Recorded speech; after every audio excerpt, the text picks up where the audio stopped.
Yo creo que estamos en el tiempo más interesante de la historia de la humanidad, porque estamos a punto de ver, y de hecho ya hemos comenzado a ver, el cumplimiento profético de muchísimas cosas. Entonces, ¿usted cree que la iglesia pasará por parte de la gran tribulación? No le quepa a usted la menor duda. Todo el que quiera vivir piadosamente sufrirá persecución. Lea usted los libros de teología de hace siglos atrás y ningún cristiano oraba o soñaba con no pasar por tribulación. Al contrario, era un honor ser perseguido.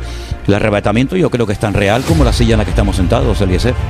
Yo creo que estamos a punto de ver la manifestación del anticristo. Y hay un texto bíblico que a mí sí me ha llamado la atención y lo quiero mencionar, que dice que Satanás sabe que le queda poco tiempo. Pero claro, este versículo se escribió hace 2000 años.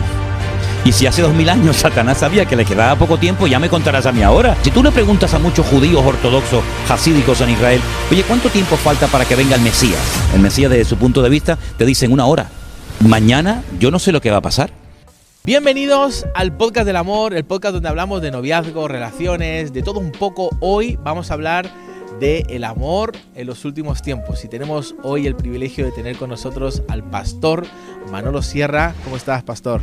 Pues encantado de estar contigo aquí, me siento muy cómodo y es un placer poder conversar contigo y responderte a las preguntas que me quieras hacer. Pues vamos a hablar de los últimos tiempos. Normalmente hablo de relaciones, de noviazgo y demás. Hoy vamos a cambiar un poquito el patrón de lo que venimos hablando, el amor en los últimos tiempos, porque me ha gustado mucho lo que enseñas acerca de los últimos tiempos, cómo lo enseñas también. ¿Cómo tienes en tu cabeza esquematizado todo el patrón de los acontecimientos finales? Bueno, tú que hablas tanto del amor en tus programas, déjame decirte que hay un versículo que tiene que ver con los últimos tiempos y con el amor, que precisamente dice que el amor de muchos se enfriará. Así que el amor también va a ser tocado y afectado por todos los acontecimientos finales. Ahora, el esquema que yo tengo en mi mente es el que yo creo que nos proporciona la Biblia. Quiero empezar diciendo que la Biblia es muy clara a la hora de darnos información exacta acerca de lo que va a ocurrir. No tenemos que inventarnos nada.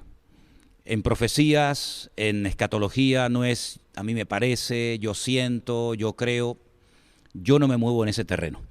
Yo me muevo en el terreno de lo bíblico, de lo que el Señor ha revelado, y lo revelado no necesita ningún tipo de confirmación porque ya está revelado y claro. Para poder entender el futuro, hay que entender lo que Dios ha hecho y cómo ha trabajado y cómo se ha manifestado en el pasado. Porque hay un versículo clave en el libro de Eclesiastés que dice, ¿qué es lo que será? Lo mismo que fue. Es decir, el tiempo futuro en el texto hebreo está invertido. Es como que te lo cuenta en pasado, pero aún no ha ocurrido en el futuro. Y de hecho, en el libro del Apocalipsis, que es un libro apasionante, que no es imposible de entender, ni mucho menos, hay una pregunta que se le hace en un momento determinado a Juan, que es el que escribe la carta, el que recibe la revelación de lo que va a ocurrir, y alguien le pregunta, esta multitud con ropas blancas, de todas las naciones, pueblos, tribus y lenguas, que no la puede contar nadie de tan numerosa que es, ¿quiénes son? ¿Y de dónde vienen? Y Juan dice que la respuesta que dio es, no lo sé, no lo sé. Qué curioso que en ese momento Juan no sabía la respuesta y tú y yo sí la sabemos, porque tenemos todo el manual, toda la Biblia escrita, ¿no? Y dice, estos son los que han salido de la gran tribulación y no han manchado sus vidas, sino que se han lavado con la sangre del Cordero, etcétera, etcétera, ¿no? En un lenguaje muy, muy bíblico. Es decir, aún no había sucedido tal acontecimiento y ya lo da por hecho. No, estos son los que ya han salido de la gran tribulación. Entonces, es muy importante conocer cómo Dios ha actuado a lo largo de la historia para ver el desarrollo del plan profético de Dios, que se ha ido revelando poco a poco, hasta nuestros días. Entonces yo entiendo lo siguiente, habían una serie de profecías, más de 150, que tenían que cumplirse, que estaban relacionadas con su primera venida, con lo que la Biblia llama en griego la epifanía, la primera manifestación visible del Mesías.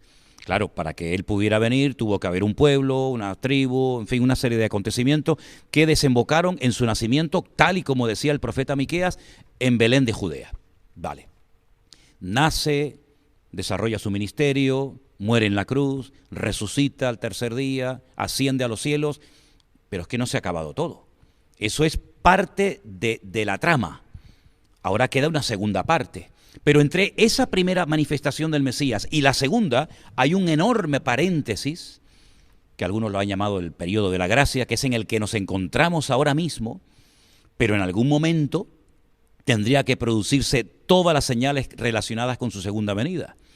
Entonces, nosotros podemos saber en qué tiempo nos encontramos por la señal que estamos viendo, porque la señal indica el tiempo y el tiempo indica la señal. Te pongo solamente un ejemplo.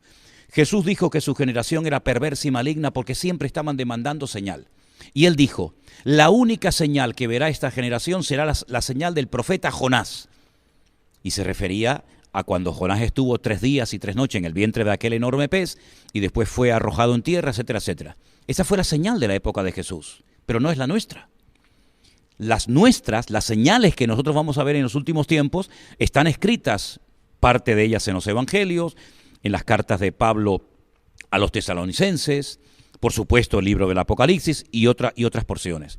Por lo tanto, lo primero que va a ocurrir en los últimos tiempos es una manifestación brutal de la maldad. La maldad se va a multiplicar, no sabemos por cuánto, pero que se va a multiplicar, y eso es evidente porque lo estamos viendo. Porque Jesús dijo que los últimos tiempos serían como los tiempos de Noé. Luego, para conocer lo que va a suceder en los últimos tiempos, hay que indagar cómo fue la generación de los días de Noé, donde había engendros, donde se mezcló el mundo espiritual con el mundo natural. Si no, de ahí eran los gigantes. No, la palabra gigantes en hebreo no es nefilín, es anak. Se mezclaron seres espirituales con mujeres, una maldad constante y permanente, hasta el punto que Dios dijo, basta, hasta aquí hemos llegado, ¿no? Entonces, si eso se va a volver a repetir, quiere decir que la maldad se va a multiplicar de una forma brutal en los últimos tiempos. La pérdida de valores, todo es relativo, nada es absoluto. Ya lo blanco era negro, lo negro es blanco, lo malo es bueno, como el mundo al revés, que es lo que estamos precisamente viendo hoy en día, ¿no? Esa es una de las grandes señales de los últimos tiempos. Otra gran señal que ya se ha producido fue el retorno del pueblo de Israel en mayo de 1948. ¿Verdad? Cuando comenzó, por así decirlo, la cuenta regresiva. Esa profecía durante siglos no se había producido, pero ya es un hecho.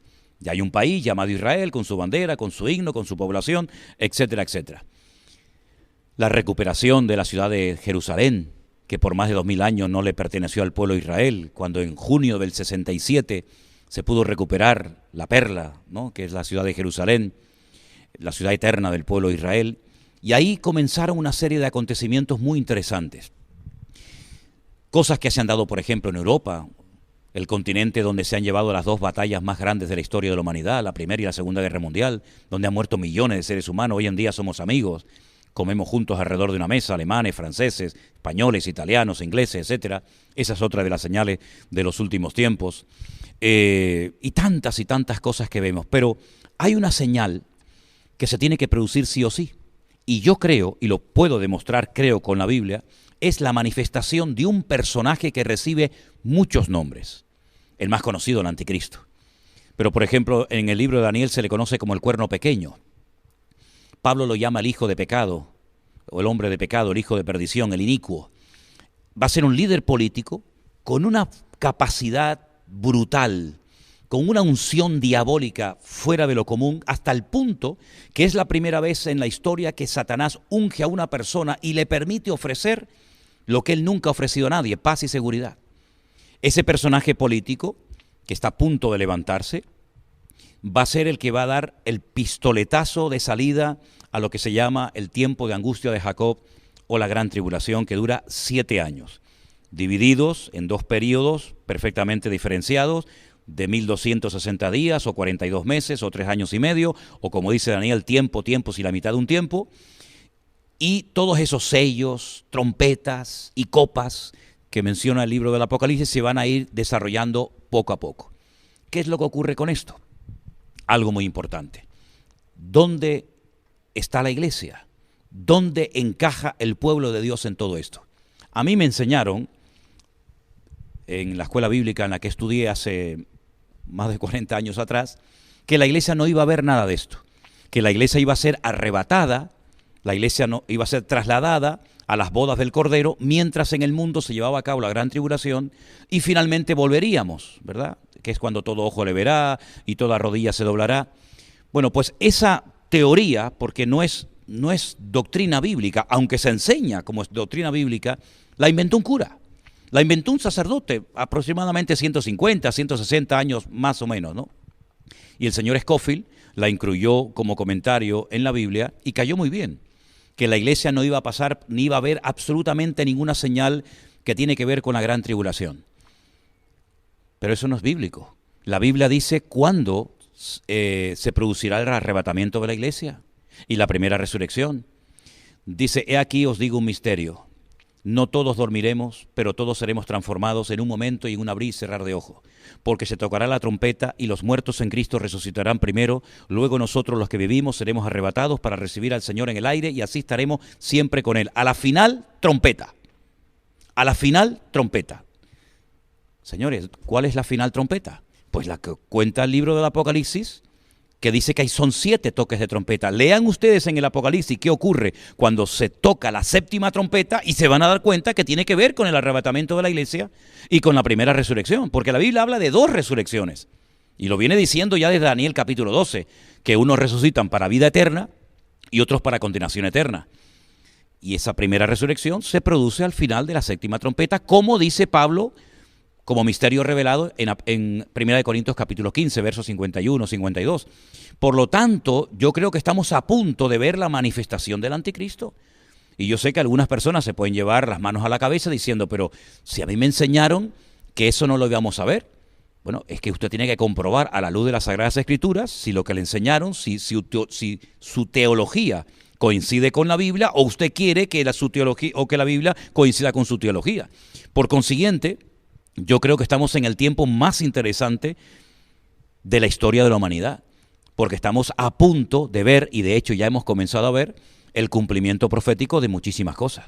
Por lo tanto, si se están preguntando algunos, ¿entonces usted cree que la iglesia pasará por parte de la gran tribulación? No le quepa usted la menor duda. Todo el que quiera vivir piadosamente sufrirá persecución. Lea usted los libros de teología de hace siglos atrás y ningún cristiano oraba o soñaba con no pasar por tribulación. Al contrario, era un honor ser perseguido.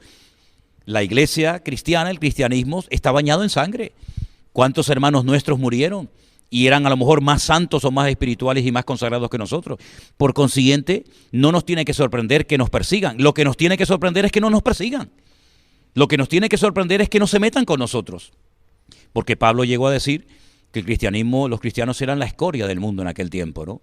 Por lo tanto, yo creo que la iglesia, muchos no se han enterado y están dormidos, no jugando a no sé qué, pero la iglesia va a pasar un tiempo difícil y de prueba. Y además le viene bien, ¿sabes, Eliezer? Le viene bien porque donde más ha crecido la obra y cuando más fuerte y más unidos hemos estado ha sido cuando nos han pinchado y cuando nos han perseguido. Cuando pasan de nosotros y ni siquiera se dan cuenta de que estamos, que es una desgracia tremenda que no esté la luz encendida, pues es cuando más se ha relajado la iglesia y cuando peor nos ha ido. Por lo tanto, lo bueno de todo esto es lo malo que se va a poner todo, ¿no te parece? Se va a poner malo y cada vez peor, porque cuando lees Apocalipsis, lo estábamos hablando antes, fuera de cámara, que es como una mujer que se pone de parto. Exacto. Que los dolores van en aumento, claro, hasta que nace, ¿no? Y es horrible cuando vas al libro de Apocalipsis y vas viendo todos los acontecimientos, que ninguno es bueno en los últimos tiempos. Ninguno. Y además una cosa, Eliezer, si el libro del Apocalipsis no es para nosotros porque no nos va a afectar nada, ¿para qué Dios lo inspiró a Juan para que lo escribiera? Si eso no tiene nada que ver conmigo. En todo caso, que se lo mande a un político de turno, ¿no? Pero no, se lo mandó a la iglesia. Mándalo a las 7 iglesias de Asia Menor para que sepan lo que va a pasar. Incluso alguna de ellas le dice que va a ser perseguida también, ¿no? No, la iglesia siempre ha estado esperando la venida del Señor, desde sus inicios. Siempre ha estado, ¿no? Siempre. Bueno, nosotros sí, más que nunca, ¿no? Siempre. Hay algunos que están esperando a hacerse ricos, más que a la venida del Señor, pero bueno. Cuando, por ejemplo, has mencionado palabras clave cuando hablamos de los últimos tiempos, como por ejemplo, anticristo, sí, tribulación, sí, son las palabras clave que siempre... Las que más la bestia, suenan, sí. El falso profeta. Cuando hablamos de falso profeta y anticristo, ¿quién es el falso profeta? Son dos personajes diferentes. Claro, ¿quién es el falso profeta? Exacto. ¿Y quién es el anticristo? Mira, eso lo explica perfectamente Apocalipsis capítulo 12 y 13. ¿vale? Esos 2 capítulos para mí son claves en ese libro. Para mí esos 2 capítulos, si se logran entender, bueno, puedes avanzar y disfrutar mucho en la lectura y en el estudio de esos libros. El falso profeta es un líder, digamos, religioso. Es un falso profeta, es un falso predicador, un falso exponente del Evangelio. Pero no deja de ser un exponente del pseudo-evangelio, ¿no? Y el anticristo es un líder político. Ambos se asocian, aunque después el anticristo se vuelve contra el falso profeta y lo destruye, pero digamos que hacen un tándem, ¿no? Se casan durante un tiempo. Los datos del falso profeta son espectaculares. Los datos del falso profeta son muy interesantes porque nos describe cómo se visten sus ministros, cómo se adornan los ministros que están bajo la tutela o bajo la cobertura del falso profeta, dónde está la sede central de gobierno de esa institución totalmente corrompida moral y espiritualmente.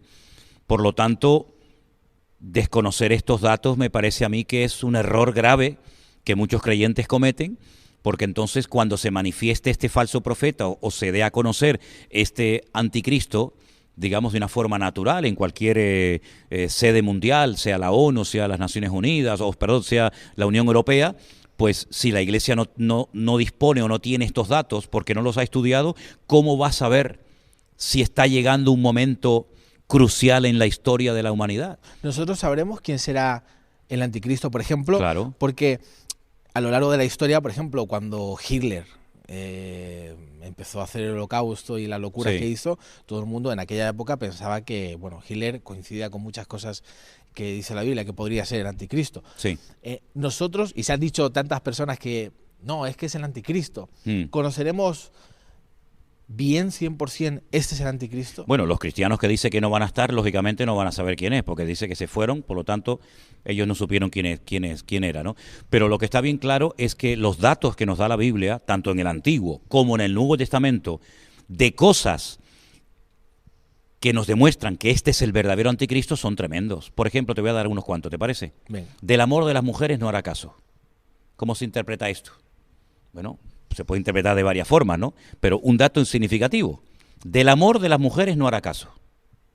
Del Dios de sus padres se va a desprender y adorará a Alama Ozin, dice en el arameo, en el texto arameo, Alama Ozin, el Dios de la fortaleza o el Dios de la guerra. Otro dato muy significativo. Otro dato muy interesante.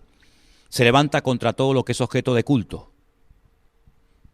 Tanto que se sienta en el templo de Dios, haciéndose pasar por Dios. ¿Cuál es el templo de Dios? Y otros muchísimos datos que te da la Biblia acerca de cómo se va a comportar este personaje, las alianzas que hará, las naciones que lo van a apoyar, quién le va a dar toda la capacidad, digamos, para poder gobernar en muchas de las naciones de la tierra, por dónde atacará, cuándo atacará, cómo hablará. Se le describe con 3 animales diferentes. Dice que se menciona león, se menciona leopardo y se menciona al oso. Esas tres animales son mencionados cuando se manifiesta el anticristo. Claro, lógicamente la interpretación de lo que significan, de lo que representan esos animales, la encontramos en el Antiguo Testamento. En uno de los sueños que tuvo Daniel, cuando dice que él una noche vio a un león alado, después dice que vio a un oso, y después dice que vio a un leopardo con 4 cabezas. Después vio una bestia, pero en esta ocasión dice que cuando el Señor le da la interpretación del sueño, el león representa al imperio babilónico, el oso representa a los medos persas, los persas son los iraníes, los medos todavía no tienen tierra, son los kurdos que están todavía reclamando territorio y no lo tienen, y luego el leopardo representa a Grecia. ¿Pero por qué lo representa con 4 cabezas? Porque en el tema profético, en el tema escatológico, los cuernos son naciones y las cabezas son imperios. Cuando Alejandro Magno murió, su imperio fue dividido en 4 y se repartió en 4 de sus generales: Ptolomeo, Seleuco, Casandro y Silimaco. Esos 4 generales tomaron posesión de su reinado y por eso sale como con 4 cabezas. Luego el anticristo aglutina en su persona características de los babilónicos, formas de hablar de los persas y formas de actuar de los griegos. hay que estudiar cómo era la cultura de los griegos, cómo son los persas en la actualidad, cómo actuaron los babilónicos en el pasado, porque es como una mezcla de características de estos imperios que han precedido a este último imperio que viene, y te vas a dar cuenta de que yo lo llamo, es una expresión mía, la última bala en la recámara de la pistola de Satanás, ¿no? Es la última oportunidad que tiene para conseguir sus objetivos. ¿Sí? Es verdad que Hitler se pareció mucho a un anticristo, pero hay un dato muy significativo. El idioma griego, que fue en el que se escribió el Nuevo Testamento, y el hebreo del Antiguo Testamento son idiomas alfanuméricos. Es decir, las letras son números y los números son letras. Por poner un ejemplo, ¿no? Por ejemplo, si nuestro idioma, que no lo es, fuera un idioma alfanumérico, la A sería la 1, el 1, la B sería el 2, la C sería el 3, y así sucesivamente. Las 22 letras del Aleph Bet en hebreo, cada una tiene un valor numérico, exactamente igual que el griego. Juan dice, aquí hay sabiduría, el que lee entienda, que el nombre de la bestia o el número del nombre de la bestia es 666.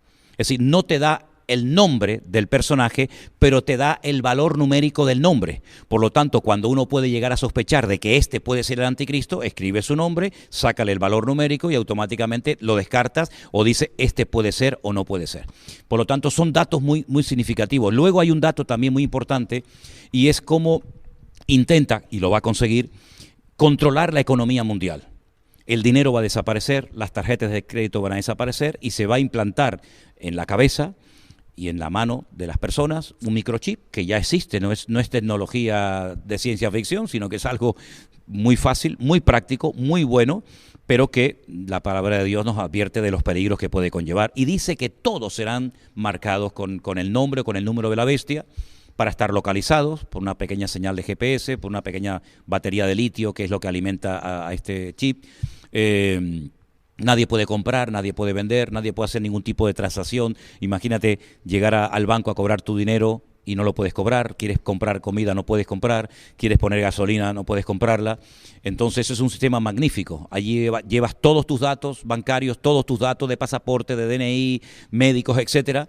Y es una forma como él va a marcar a los seres humanos igual que si fueran animales, ¿no? Hay muchos animales, yo he tenido muchos perros y le teníamos que poner en la orejita el microchip, ¿no? Pues exactamente igual va a ocurrir. Así que son muchos los detalles. Es como los detalles que se daban acerca de la primera venida de Cristo.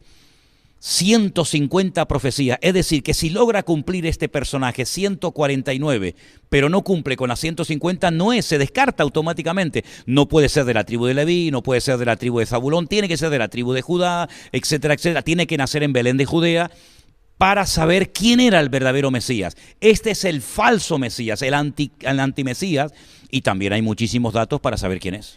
Es interesante lo que dices, porque justamente hace poco leí una noticia hablando de la inteligencia artificial, que esto sería otra pregunta que podríamos hablar, de cómo la inteligencia artificial en los últimos tiempos, o qué papel va a jugar la inteligencia artificial en los últimos tiempos. De hecho, hablando de los datos que decías, de todos los datos que tienen sobre nosotros, Elon Musk no gana tanto dinero de los Tesla, él ha ganado dinero a base de la información que ha recaudado sobre PayPal, todas las plataformas que ha hecho, y ha vendido a otras compañías. O sea, eso ha sido. Pero otro día Elon Musk, hablando de los peligros de la inteligencia artificial en el futuro, vi algo que me causó una curiosidad tremenda, porque decía que hablando con Larry Page, que es uno de los fundadores de Microsoft, o uno de los que estaban allí, decía que Larry Page estaba creando un dios nuevo a base de inteligencia artificial. Y era espeluznante cómo empezaban a crearlo, a decir qué podría pasar. ¿Cómo ves tú, con todas estas noticias que tenemos, la inteligencia artificial en los últimos tiempos? ¿Qué te sugiere? Bueno, una de las señales de los últimos tiempos es que, y Pablo describe incluso hasta el carácter de los hombres de los últimos tiempos, es que habría inventores de males. La capacidad de la maldad del hombre es ilimitada, ¿no? Dios creó al hombre a su imagen y semejanza, y ahora lo que el hombre quiere es crear a un Dios a su imagen y semejanza, ¿no? Es otra vez todo invertido, ¿no? Por lo tanto, el Internet, las redes sociales, la inteligencia artificial, claro que va a jugar un papel fundamental en los últimos tiempos. De hecho, cuando en el libro de Apocalipsis dice que el anticristo pone una imagen suya en el templo que habla, bueno, la Biblia nos enseña que las imágenes tienen ojos y no ven, tienen boca y no hablan, tienen oídos y no oyen y pies y no caminan. Pero sin embargo dice que él pone una imagen suya en el templo y habla. Y la gente cuando lo ve, lo adora. Hombre, lo que está bien claro es que no va a poner una estatua como la puso Nabucodonosor en Babilonia, ¿no? Sino que él va a poner probablemente un holograma. Mira, ahora el año que viene se va a dar por primera vez en la historia un matrimonio que nunca se ha dado. Y es una señora que se va a casar con un holograma de esto, ¿no? Un avatar. Sí, una cosa de estas re extraña, que haces así, no está, pero está, ¿no? Entonces, el anticristo va a echar mano de toda la tecnología. De hecho, la tecnología no es buena ni mala, es según el uso que le des. El Internet es maravilloso. Mira, gracias a Internet nos están viendo miles de personas, o millones. Pero, hombre, esto lo puedes utilizar para lo bueno o lo puedes utilizar para lo malo. La dinamita no se inventó para matar a la gente, la dinamita se inventó para otras cuestiones, ¿no? Por lo tanto, el enemigo, como dice la Biblia, que los que son del pecado y de la maldad siempre piensan en cosas malas, y los que somos del Espíritu pensamos en las cosas del Espíritu, el diablo siempre está maquinando. Y todo lo que él pueda utilizar para alcanzar sus objetivos, lo va a hacer. Yo siempre he dicho que nosotros vemos la televisión, pero la televisión nos ve a nosotros. Yo siempre he dicho que nosotros cogemos un teléfono, un celular, como llaman algunos, y podemos hablar y tal, sí, pero es que el celular también te está escuchando a ti constante y permanentemente, sabe dónde estás 24 horas al día. Y tú hablas un día de vacaciones en Hawái y al luego momento te salen informe de vacaciones en Hawái. Me ha pasado muchas veces, muchísimas veces. Además lo he hecho a propósito y funciona, sí. Totalmente. Hablemos más de Cristo. Sí. Hablemos más del Señor, prediquemos la palabra a tiempo y fuera de tiempo, a ver qué es lo que pasa. A ver si nos sale más. Claro. Por ejemplo, cuando hablamos también de el rapto, que es otra palabra fundamental cuando hablamos de los últimos tiempos. Sí. ¿Qué sabemos en la Biblia con respecto al rapto o al arrebatamiento? Bueno, hay versículos muy interesantes. Por ejemplo, cuando lo que te citaba antes de 1 Corintios 15 dice, no todos dormiremos, pero todos seremos transformados. Metamorfosis es la palabra que aparece en un momento y en un abrir y cerrar de ojos.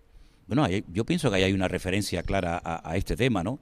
Algunos lo relacionan únicamente con la segunda venida. Pero Jesús dijo, por ejemplo, que estarán dos en una cama. Uno será tomado y el otro será dejado. Dos mujeres estarán moliendo en un molino. El molino casero, no el industrial, el grande. La una será tomada, la otra será dejada.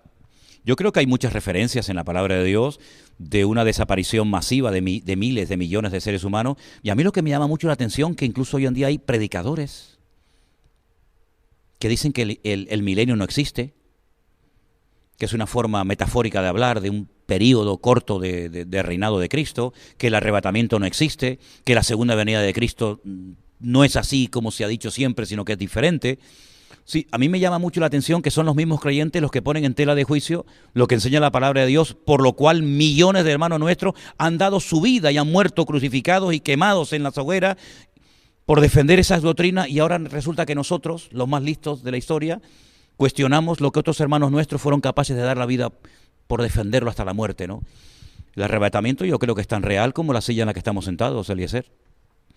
Lo que pasa es que es algo tan misterioso. Yo recuerdo en mi época, cuando yo me convertí, era joven, que nos ponían películas en las iglesias sobre el arrebatamiento, ¿no? Y soñábamos, ¿no? Y nos asustábamos cuando mirábamos a un lado y no estaba el hermano y decíamos, nos habremos quedado, ¿no? Parece como que eso se ha ido perdiendo, nos hemos entretenido en otras cosas, y es que el enemigo es un experto en entretener a la iglesia, porque ya a los inconversos ya los tiene en la saca, ya los tiene en el bolsillo, ya son de él. Pero entretiene a los jóvenes, entretiene a los creyentes con otras historias, con otras metas, con otros objetivos, y nos olvidamos de que esta es una de las cosas más maravillosas del mundo, ser arrebatados en vida. Yo siempre prediqué durante toda mi vida que yo no iba a morir, era mi anhelo, ¿no? No sé, no lo puedo decir a ciencia cierta, pero yo no voy a morir, yo voy a ser arrebatado con el Señor. Pero decir esto hoy en día en ciertos ambientes, decir, este tío está loco, ¿cómo que no va a morir? Eso del rapto no existe. Yo digo, ¿pero qué es lo que ha pasado? ¿Qué es lo que ha pasado de un tiempo a esta parte? Bueno, Dios lo sabe, ¿no? Sí, totalmente. Cuando hablamos, se me ha traspapelado una cosa que tenía para decirte, cuando dice todo ojo le verá, sí, cuando Él venga. Eso es en su segunda venida. En su segunda venida. Eso es en su segunda venida. Ahí, por ejemplo, muchas personas cuando empezamos a tener teléfono móvil y demás, decimos, ahora cobra sentido porque todo el mundo con la pantalla en un directo, por ejemplo, en cualquier plataforma digital, tú puedes ver qué está pasando. ¿Y el que no tiene teléfono? ¿No lo veo o qué? Claro, por eso te digo, este acontecimiento para ti, ¿cómo se va a dar? Mira, ¿sabes lo que pasa? Que nosotros no podemos interpretar la Biblia con los parámetros del siglo XXI. Pero cualquier pasaje no podemos interpretarlo ni como cristianos, y menos el Antiguo Testamento. Imagínate las barbaridades que yo he tenido que escuchar a veces cuando, por ejemplo, dicen, no, es que hay un texto en Isaías capítulo 6, el llamamiento de Isaías, donde dicen los serafines, santo, santo, santo es el Señor, y entonces santo el Padre, santo el Hijo, santo el Espíritu Santo. Oiga, mire, si usted quiere hablar del Padre, del Hijo, del Espíritu Santo, hay miles de versículos mucho mejor que ese. El tema es que en el hebreo no existe el superlativo. Entonces lo que se tiene que hacer es repetir la palabra. Por ejemplo, en nuestra Biblia tenemos un versículo que dice, tú guardarás en completa paz aquel cuyo pensamiento en ti persevera por cuanto en ti ha confiado. Oiga, ¿la paz es completa o no es completa? Si es de Cristo es completa. ¿Por qué dicen paz completa? Es que en el hebreo no dice así.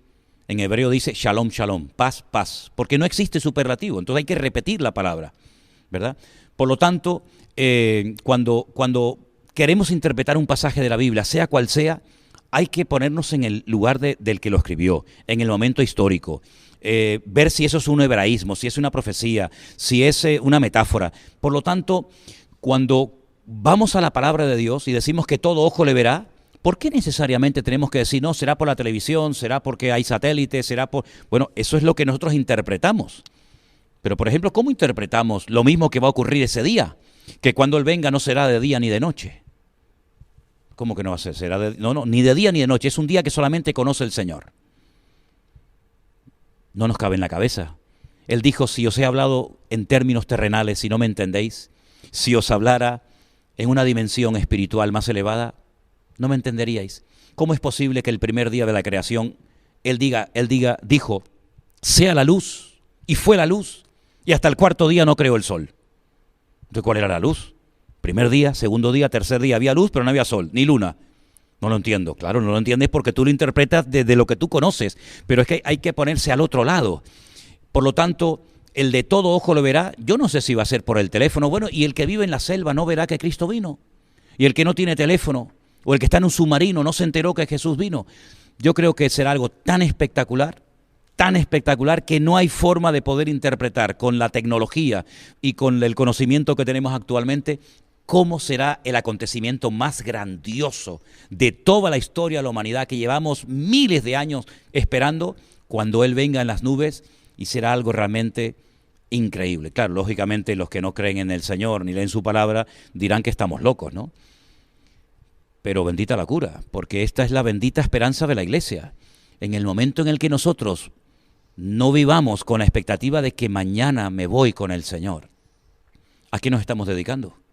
Yo predico y vivo hoy como si fuera el último día de mi vida, porque hace años me dijeron que me quedaba poco de tiempo de vida y mi vida cambió completamente, y entonces me doy cuenta de que ya no podemos hacer planes a tan largo plazo.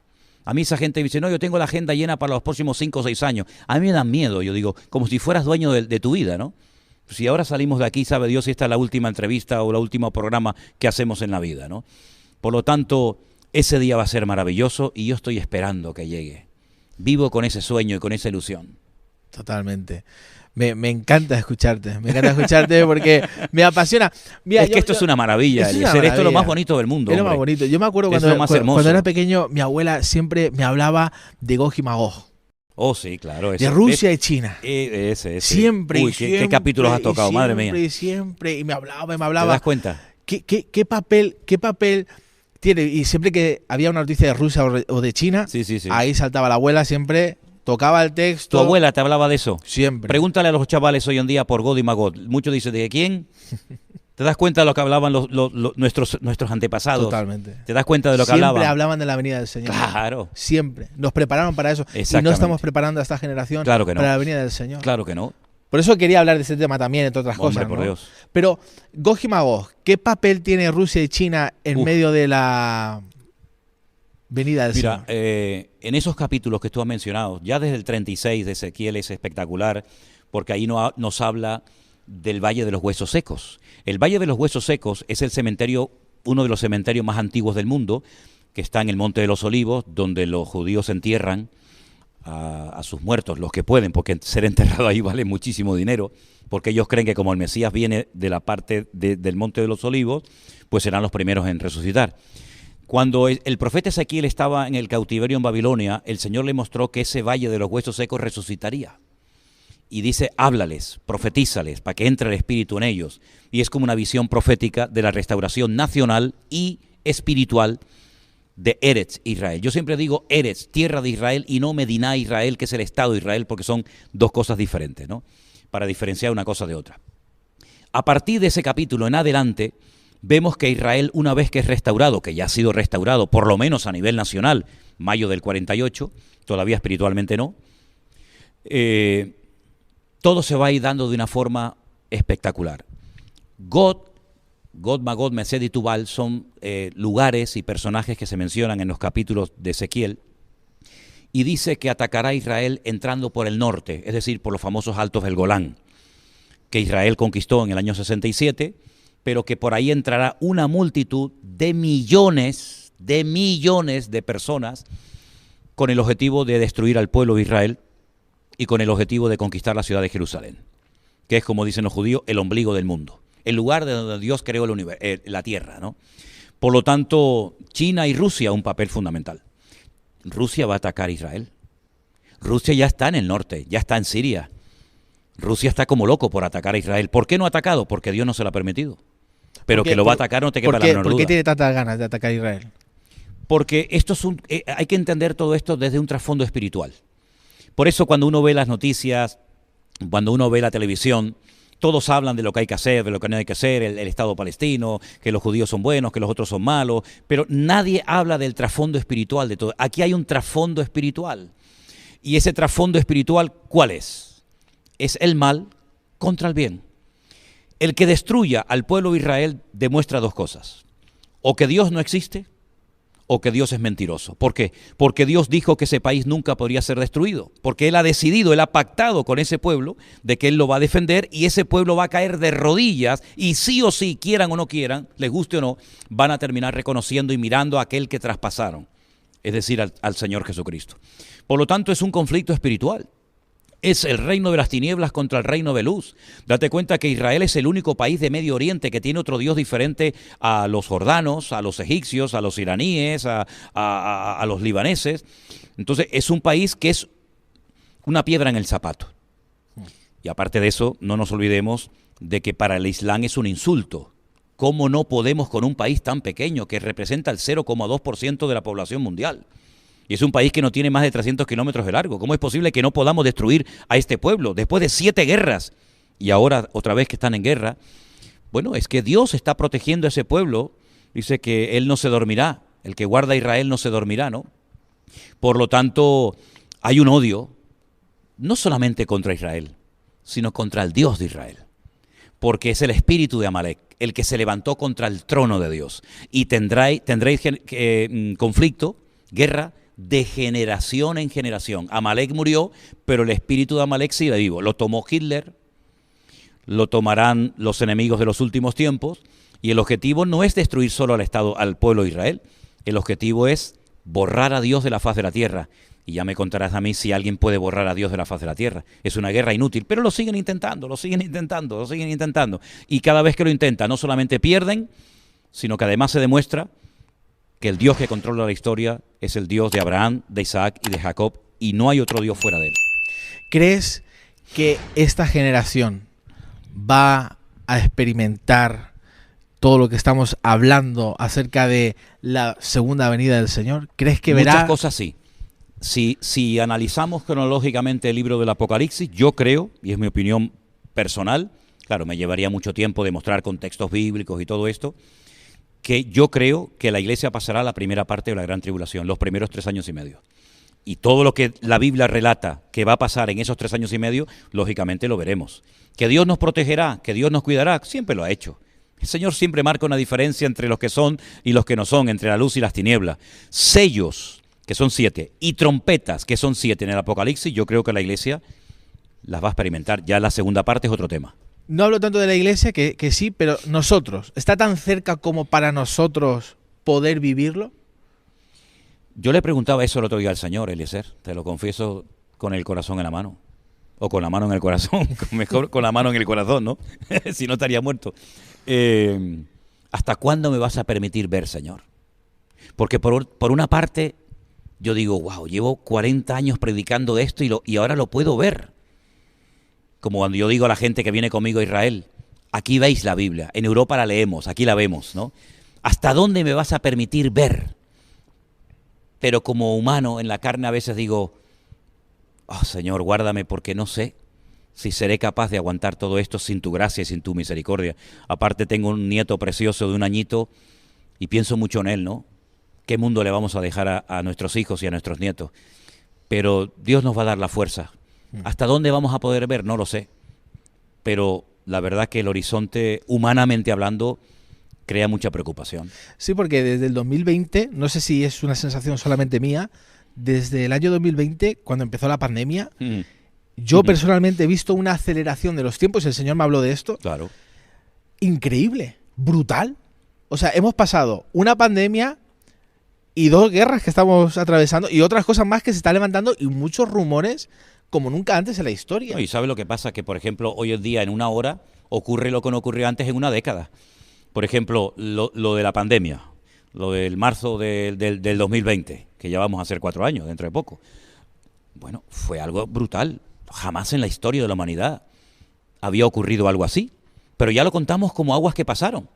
Pero es que lo tuvimos que vivir un día y otro día y una semana y otra semana y un mes y otro mes. Y yo prediqué durante meses a sillas vacías en la iglesia en Tenerife, ¿no?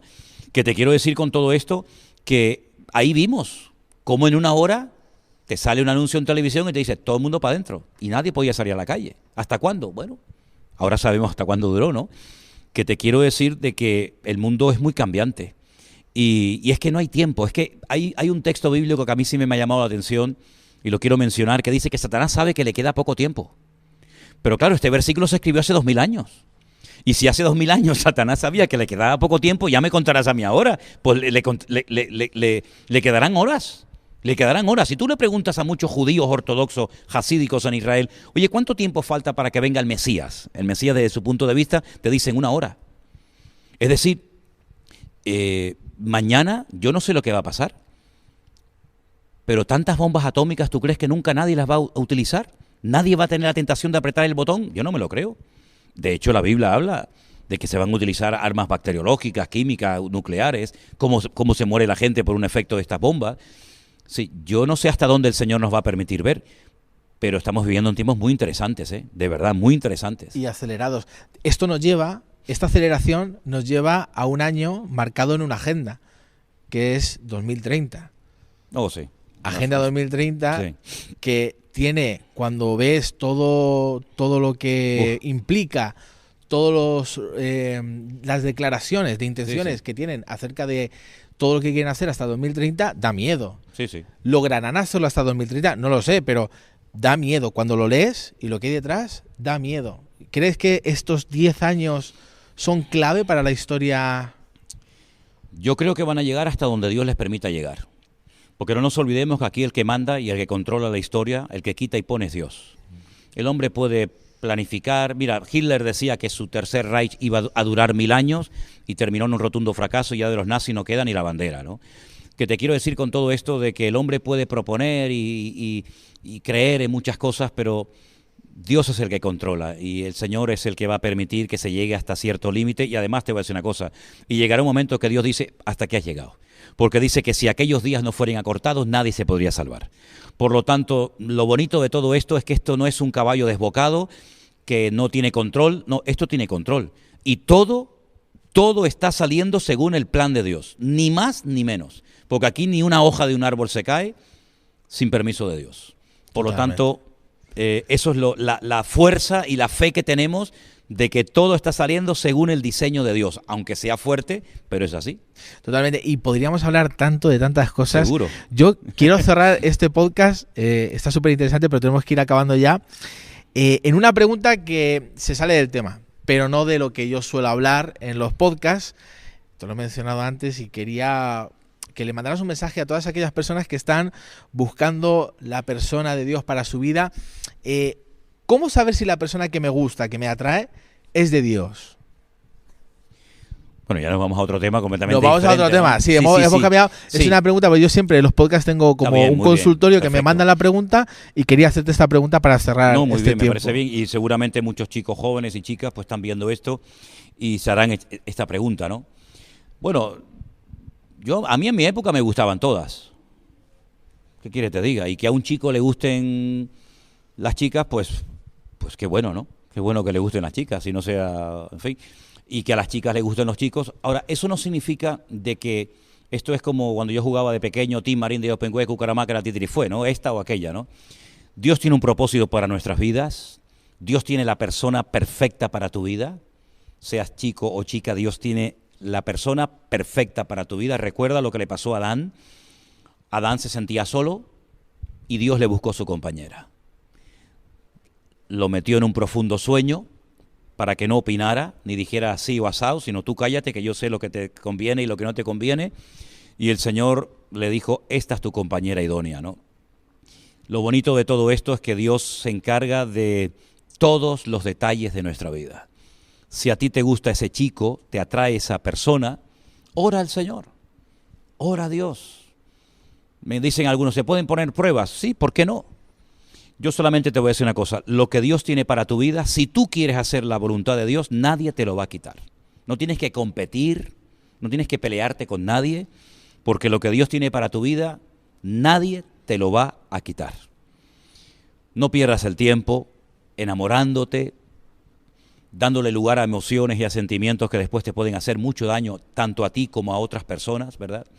Aprende a esperar en el Señor, porque no solamente es que te guste. Generalmente lo que te atrae, lo que te llama la atención es lo que vemos, lógicamente. Pero hay que conocer a la gente. ¿Qué gustos tiene esa persona? A lo mejor tú quieres servir a Dios y ella no, o él sí, o ella no. Entonces, orar, hablar, buscar a Dios en oración, pedir consejo. En la multitud de los consejos está la sabiduría. No experimentes. En esto no se pueden, yo la verdad te lo digo, en esto no se pueden hacer experimentos. ¿Por qué? Porque el Señor sabe lo que te conviene y lo que no te conviene. ¿Dónde está esa persona? Aunque no lo veas aquí, mira, mi noviazgo duró 7 meses por carta y por teléfono. Yo vi a mi mujer 20 días físicamente antes de casarme. Ella vivía en Galicia, yo estaba en el ejército, en Andalucía, no existía WhatsApp, no había Facebook, no había teléfonos, y yo estuve 7 o 9 meses simplemente por carta y por teléfono y nos vimos físicamente 21 días antes de nuestro matrimonio. Ya hemos cumplido más de 40 años de matrimonio. Por lo tanto, lo que es imposible para el hombre es posible para Dios. Es una necesidad, es un deseo, es un anhelo, casarte, formar una familia, tener hijos, bendito sea Dios. Pero es que ese anhelo no nace de tu corazón. Ese anhelo es un anhelo bíblico, te lo pone el Señor en tu vida. Por lo tanto, ora al Señor, espera en el Señor, pide consejo y no corras, que el Señor tiene lo mejor para tu vida. Y más vale esperar que por correr, hacer las cosas mal y después llorar. Y es mejor a veces decir, me gustaba, lo quería mucho, pero es mejor llorar una semana que llorar toda una vida. Tremendo consejo, tremendo consejo. Bueno, gracias por ti, tu tiempo, placer, gracias por tu sabiduría, por dejarte usar por el Señor. Y nos vemos en el siguiente podcast del amor. Ya sabes, suscríbete, dale like, compártelo con alguien que necesita escuchar lo que tú ya has oído. Dios te bendiga. Amén. Diga. Amén. Diga. Amén. Diga. Amén. Diga. Amén. Diga. Amén.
Bienvenidos a todos en esta tarde. Yo veo algunas caras nuevas. Quiero que se sientan a gusto y cómodos en este lugar donde el objetivo es alabar a Dios, acercarnos un poquito más a nuestro Dios, aprender de Él y de su palabra, fortalecernos espiritualmente hablando para poder afrontar las batallas, las luchas de la vida que parece que nunca se acaban, ¿verdad? Uno dice, bueno, cuando tenga una edad y ya me jubile o esté a punto de jubilarme, cuando ya los hijos estén casados y ya tengan su propia vida y cuando ya nos vengan a visitar los nietos de vez en cuando, ya podremos descansar. Ay, amigo, yo dije hace algún tiempo que estamos en la tierra, no te olvides nunca, esto no es el paraíso. Aquí en la tierra hay sufrimientos y aflicciones y luchas y pruebas. Algunas las ves venir y otras dicen, ¿y asunto de qué me viene a mí ahora esto en la vida? La vida es dura, hermanos, para todos, para los ateos, para los cristianos, para los que creen, para los que se niegan a creer. La vida no es fácil. Estamos viviendo tiempos, como dice la Biblia, tiempos peligrosos y más peligrosos que se van a poner. Veían estos días las entrevistas que le hacían a las amas de casa cuando van a los mercados a comprar, y una señora decía, antes con 50 euros hacíamos una compra más o menos decente. Hoy en día ni con 100 euros somos capaces de llenar la cesta y el carrito para poder llevar algo de comida a casa. Y es así. Yo estaba viendo hoy una fotografía, yo sé que voy a hablar ahora en otro idioma, yo sé que ahora algunos dirán, ¿se acuerdan ustedes, los que tienen 20 años para arriba, de aquella moneda de 500 pesetas? Algunos dicen, había monedas de 500 pesetas. Sí, y había una cosa que hacías así, que marcabas teléfono, ¿verdad? Con aquella moneda de 500 pesetas, cuando tu padre te daba una moneda de 500 pesetas, saltabas como un cabrito. Yo me acuerdo que yo tenía un Mini, mi primer coche fue un Mini, pero no el Mini este moderno de hoy en día, el Mini.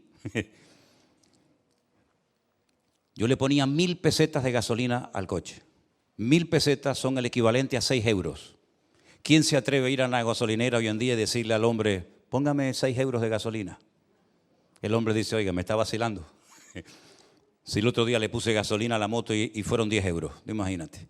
¿Cómo ha cambiado la vida, verdad? Todo ha cambiado de una manera increíble. Cuando nosotros vinimos de Venezuela, la televisión era en blanco y negro, el que la tenía, porque no existía la televisión en colores. Claro, algunos me están escuchando y ponen cara de dinosaurio, diciendo, pero este hombre ¿de qué nos está hablando? Sí, mi hermano, la guagua costaba medio duro, 2.50. ¿Qué te parece? Todo era diferente, todo era distinto. Nadie tenía teléfono móvil, no había internet, no había WhatsApp, no había Facebook, no había YouTube. Bueno, por no haber, no había a veces ni comida. Pero éramos felices, ¿sí o no? No extrañábamos de menos tantas cosas que hoy en día. Dicen que hay jóvenes hoy en día que están más enganchados al teléfono que muchos drogadictos en su época. De hecho, hoy en día ya a los niños no se les da la chupete, la chupa. Se le da la máquina diabólica directamente y se tranquiliza. Yo no sé si son los colores, los destellos o yo no sé qué, pero la vida ha cambiado totalmente. Pero la pregunta es, ¿y a los cristianos también les ha cambiado la vida? Pues también, mi hermano, también nos ha cambiado la vida. Porque yo me acuerdo hace años cuando yo me convertí y comencé a ir a la iglesia por primera vez en mi vida, allí en Las Palmas, que el cristianismo en aquellos tiempos no era tan complicado. Era algo más sencillo, la gente no se complicaba la vida, no había tantas falsas doctrinas y enseñanzas y herejías raras que vinieron después de los años, ¿verdad? Era todo más sencillo, orar, leer la Biblia, venir al culto, ser feliz, disfrutar con la familia. Luego comenzaron a levantarse doctrinas y pastores auténticos vividores por todas partes. Y uno decía, Dios mío, pero ¿qué es lo que ha pasado con la iglesia? ¿Qué es lo que ha pasado con el cristianismo? ¿Verdad? Es como si todo el mundo se hubiera vuelto loco. Nunca me olvidaré un día cuando cerca de aquí de la iglesia fui a buscar, creo que ya lo he contado en otras ocasiones, estos punteros láser, que sirven así para señalar cosas en la pizarra. Eso sí lo conocen, ¿no? Eso sí, ¿no? Y entonces el muchacho que me atendía tenía acento colombiano. Y yo le dije, ¿tú eres colombiano? Me dice, ¿y usted cómo lo sabe? Digo, bueno, conozco mucha gente de Colombia, porque yo soy pastor evangélico y tengo muchos amigos y pastores conocidos allí en Colombia. Entonces me dice, ¿usted es pastor evangélico? Digo, sí. Dice, ¿usted es el que le quita las perras a la gente del bolsillo? Ustedes son los que le roban el dinero a la gente. Digo, tranquilito, que puedo ser tu padre, un repetito. Pero ese es el concepto que este muchacho tenía, que los pastores son los que le roban dinero a la gente. No sé de qué pastor estaría hablando, de mí no, por lo menos. Pero nosotros los cristianos tenemos que estar preparados porque los últimos tiempos, según la palabra de Dios, van a ser tiempos difíciles y tiempos peligrosos. Y sobre todo me dirijo ahora a la juventud, a los que se han casado recientemente o a los que están en perspectivas de hacerlo. Piénsenlo bien, porque cuando tengas hijos y metas a tus hijos en esos colegios donde pasan horas y horas y horas en manos de desconocidos, van a forzar a tus hijos a que acepten ciertas y determinadas cosas que hace tiempo eran auténticas barbaridades, pero que hoy en día son normales. Tú como padre y como madre no vas a poder hacer nada, porque incluso puedes llegar a ser detenido si no permites que a tus hijos les metan en la cabeza doctrinas y enseñanzas totalmente antibíblicas y antinatura, yo diría también. Así es que estamos viviendo en tiempos donde lo malo ahora es bueno y lo bueno antes era malo. Donde lo dulce ahora es salado y lo salado ahora es dulce. Donde el mundo está al revés. Incluso si os dais cuenta, hasta la misma naturaleza ha cambiado. Antes donde hacía frío, ahora hace calor. Y donde antes hacía calor, ahora hace frío. Hoy hacía más frío aquí que en la laguna. ¿De cuándo a dónde? Todo ha cambiado, absolutamente todo. Lugares donde antes no faltaba el agua, ahora oran y claman al cielo para que llueva. Y lugares donde no caía ni una gota, ahora oran para que no siga lloviendo porque el nivel de agua ha subido una barbaridad. Todo está al revés. Menos mal que en medio de este mundo enfermo y loco tenemos las promesas de Dios que no cambian. Amén, hermanos. Un Dios que dice en su palabra, yo seré el mismo, ayer, hoy y por los siglos. Nada podrá cambiar a Dios. Lo que Dios dijo que estaba mal, sigue estando mal. Lo que Dios aprueba y bendice, Dios lo sigue aprobando y bendiciendo. ¿Por qué? Porque Dios no cambia, Él es inmutable. No cambia con las modas, no cambia con las generaciones, sino sigue siendo el mismo. Y una de las cosas que nos dijo el Señor en su palabra es, en el mundo tendréis aflicción, pero confiad, yo he vencido al mundo. Uno ve la vida del mismo Señor Jesucristo y no fue una vida fácil, ¿eh? No piensen ustedes que como era el Hijo de Dios y como tenía tanto poder y tanta influencia en la gente, su vida fue un camino de rosas. No, la vida de Jesús fue durísima, durísima. Había gente que lo odiaba y había gente que no paró hasta que lo crucificaron en Jerusalén. Había gente que le amargó la vida a él y a todos los que venían después de él, a sus discípulos, a Pablo, a la iglesia, etcétera, etcétera. Pero él dijo, confíen, no se preocupen, no se amarguen, no se depriman. Yo he vencido al mundo y mi paz os dejo, mi paz os doy, no como el mundo la da. Qué importante es vivir en paz, mi hermano. Qué importante es tener la paz de Cristo en nuestros corazones. ¿Tú la tienes?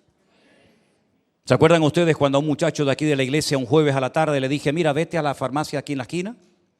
Antes estaba aquí en la esquina, ahora está en la otra esquina. Vete y por favor pregúntale si tienen paz. Y el muchacho fue calladito y le dijo al de la tienda, perdón, me manda el pastor de la iglesia, me pregunta si ustedes venden aquí paz, un jarabe, un supositorio, algo. Y el muchacho lo miró así raro y dice, no, aquí no tenemos esas cosas, mi niño. El chico entró y le dije, ¿qué te dijo? No, que esas cosas no las venden. Digo, entonces vete al bar de aquí al lado que está lleno de gente, vete al bar y pregúntale. Entonces cuando entró le dice, oye, el pastor me dice que si aquí tienen paz, y le dice, ¿qué más quisiera yo tener paz aquí? Y le dije, ¿os dais cuenta?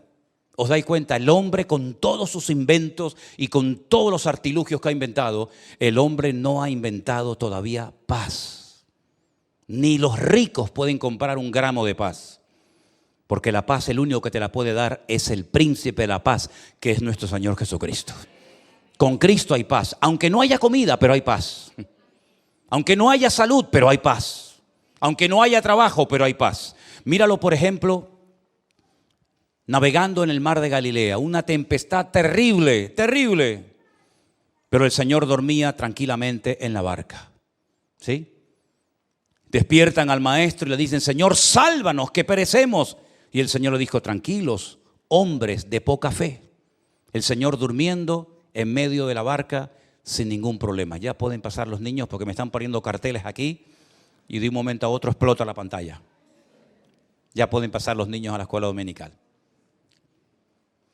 Esa fue la primera sensación que yo sentí en mi vida cuando fui por primera vez a una iglesia parecida a esta.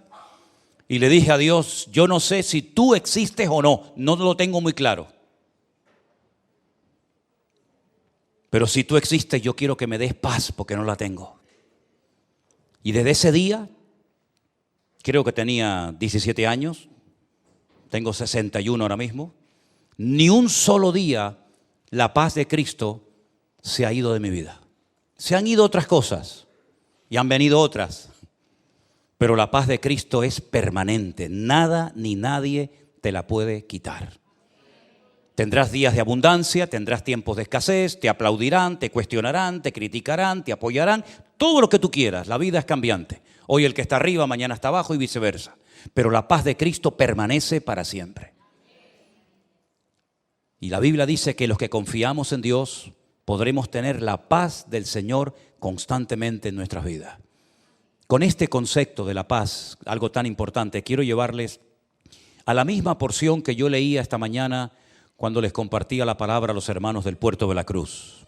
En el capítulo 4 de Timoteo, de 2 de Timoteo, a partir del versículo 6, leemos las palabras de un hombre que sabe que le queda poco tiempo de vida. Sabe que de un momento a otro lo van a matar en una cárcel en Roma. Y él escribe esta carta y se la dirige, se la manda a un joven pastor llamado Timoteo, que está pastoreando una iglesia que él había fundado en la ciudad de Éfeso. Y le dice, yo ya estoy para ser sacrificado. El tiempo de mi partida está cercano. He peleado la buena batalla, he acabado la carrera, he guardado la fe. Fíjate qué cosas tan importantes. He peleado la buena batalla, he acabado la carrera y he guardado la fe. Y el versículo siguiente dice, por lo demás, ya como conclusión, me está guardada la corona de justicia, la cual me dará el Señor, el juez justo, en aquel día, y no solo a mí, sino a todos los que aman su venida. ¿Cuántos dicen amén? Ya se acabaron los viajes, el fundar iglesias, el preparar obreros. El tiempo está cercano y Pablo dice, de un momento a otro acaban conmigo. Un hombre que sufrió una barbaridad por ser cristiano, por ser predicador. Él había sido un perseguidor de los cristianos, ahora lo persiguen a él. Y él sabe perfectamente de que de un momento a otro su vida se acaba. A mí me llama mucho la atención que hay ciertos personajes, bueno, no 2 ni 3, sino unos cuantos, personas de la Biblia que sabían que les quedaba poco tiempo de vida. Incluso hasta llamaban a los hijos y le decían, llámeme a todos los muchachos, llámeme a mis nietos, llámeme a los hijos, porque quiero despedirme de ustedes antes de morir. Y los bendecía, por ejemplo, el caso de Abraham, de Isaac, de Jacob y otros, que sabían que iban a morir. Bueno, me llama la atención sobre todo la vida de Isaac, que dice que está a punto de morir, si le dice al hijo, prepárame 2 cabritos que me voy a morir. No, mandarse 2 cabritos uno solo, y se va a morir y se come 2 cabritos. Y los bendice porque sabían que les quedaba poco tiempo de vida. Y ahora el apóstol Pablo dice, me queda poco tiempo, el tiempo de mi partida está cercano, pero quiero dejar constancia de que para mí la vida no ha sido fácil, ha sido una lucha, una batalla tremenda. Y he peleado la batalla y he acabado la carrera, no he tirado la toalla antes de tiempo, sino que me he mantenido firme a pesar de las circunstancias hasta el final. Ah, y una cosa muy importante, y nadie me ha quitado la fe que tenía en el Señor. Amén. Me han quitado trozos de piel de la espalda a latigazos, me han humillado, me han criticado, me han perseguido, me han hecho todo tipo de perrería, pero la fe nadie me la ha podido quitar. Tampoco se la pudieron quitar a los jóvenes que llevaron a Babilonia, ¿se acuerdan? Se los llevaron cautivos a Babilonia, mataron a sus padres, les quemaron el templo, les destruyeron la ciudad, etcétera, etcétera, pero no pudieron robarle la fe de sus corazones. Tampoco a José. Y mira las perrerías que le hicieron a José, ¿eh? Lo vendieron, aunque realmente en el fondo querían matarlo, lo meten en una cárcel, lo acusan de algo que no había cometido, pero él en todo momento mantiene su fe y su confianza en el Señor. Y yo me pregunto, ¿cómo es posible que esta gente de la Biblia lo pasaran tan mal, José, David, Moisés, Pablo, Pedro, etcétera, y no perdían la fe? Y hoy en día te encuentras a hermanos, a cristianos, que pierden la fe tan fácilmente. ¿Cuál era el secreto de aquella gente? Porque parece que cuanto más los torturaban, más fe tenían. Y parece que cuanto más impedimentos les ponían, más se animaban. Fíjense, por ejemplo, ustedes cuando los discípulos, Pedro y Juan, los llevan, los castigan, les dan con látigos una paliza terrible, les prohíben hablar del Señor Jesucristo en las calles de Jerusalén, se van, reúnen a los hermanos, reúnen a la iglesia y dicen algo así como: Señor, danos de nuevo en tu palabra para que se siga predicando tu palabra y podamos seguir orando por los enfermos y ver prodigios y maravillas. Danos de nuevo. Y dice que el lugar donde estaban tembló y siguieron, y no había forma de parar a aquella gente. Y a Pablo lo metían en cárceles y desde la cárcel seguía cantando. Y tú dices, Dios mío, pero ¿qué tenía aquella generación? ¿Qué tenían aquellos cristianos que a lo mejor no tenemos nosotros? Porque yo veo gente que se va del Señor por una tontería. Porque a lo mejor un día el pastor no lo saludó. O porque un día escuchó una predicación y se sintió, me está hablando a mí, se sintió aludido, ofendido y cogió, no vino más. Y yo digo, Dios mío, aquellas mujeres que llevaban a sus hijos en sus entrañas y a otros de pecho y salían a la arena del circo romano y eran despedazadas por fieras y los quemaban. Y Nerón, que se le ocurrió la genial idea de prenderle fuego mientras crucificaba a los cristianos para poder ver cómo las fieras se comían a los cristianos. Y dice que morían cantando, saltando y riendo. Y yo digo, Dios mío, pero ¿dónde está la fe nuestra hoy en día? Porque esta gente pagó un precio terrible. ¿Nosotros qué precio estamos pagando?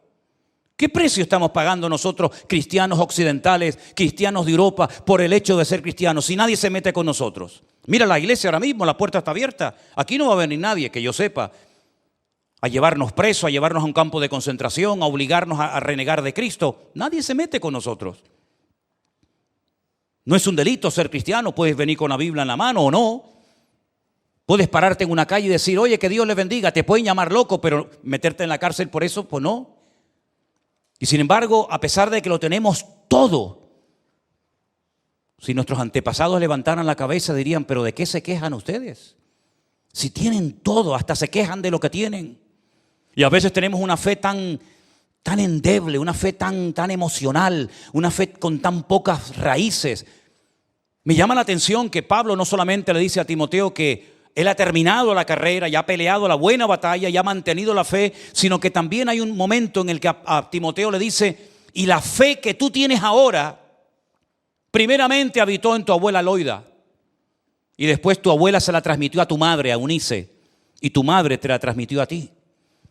Hoy en día hay un empeño, y no es malo, pero se queda corto. Queremos darle a los hijos lo mejor, la mejor carrera, el mejor coche, la mejor ropa, las mejores cosas, el mejor estudio. Está bien, yo no tengo nada en contra de eso. Pero ¿y la fe? ¿Se la estás transmitiendo? Porque en la Biblia los padres le transmitían a los hijos el conocimiento de la Escritura. Y las madres la fe a sus hijos. Porque yo dije esta mañana, y estoy convencido de ello, que hay varias formas como puede venirte a ti la fe. Como puede crecer la fe. Por ejemplo, hay un versículo que dice, la fe viene por oír y por oír la palabra de Dios. Lo conocéis, ¿verdad?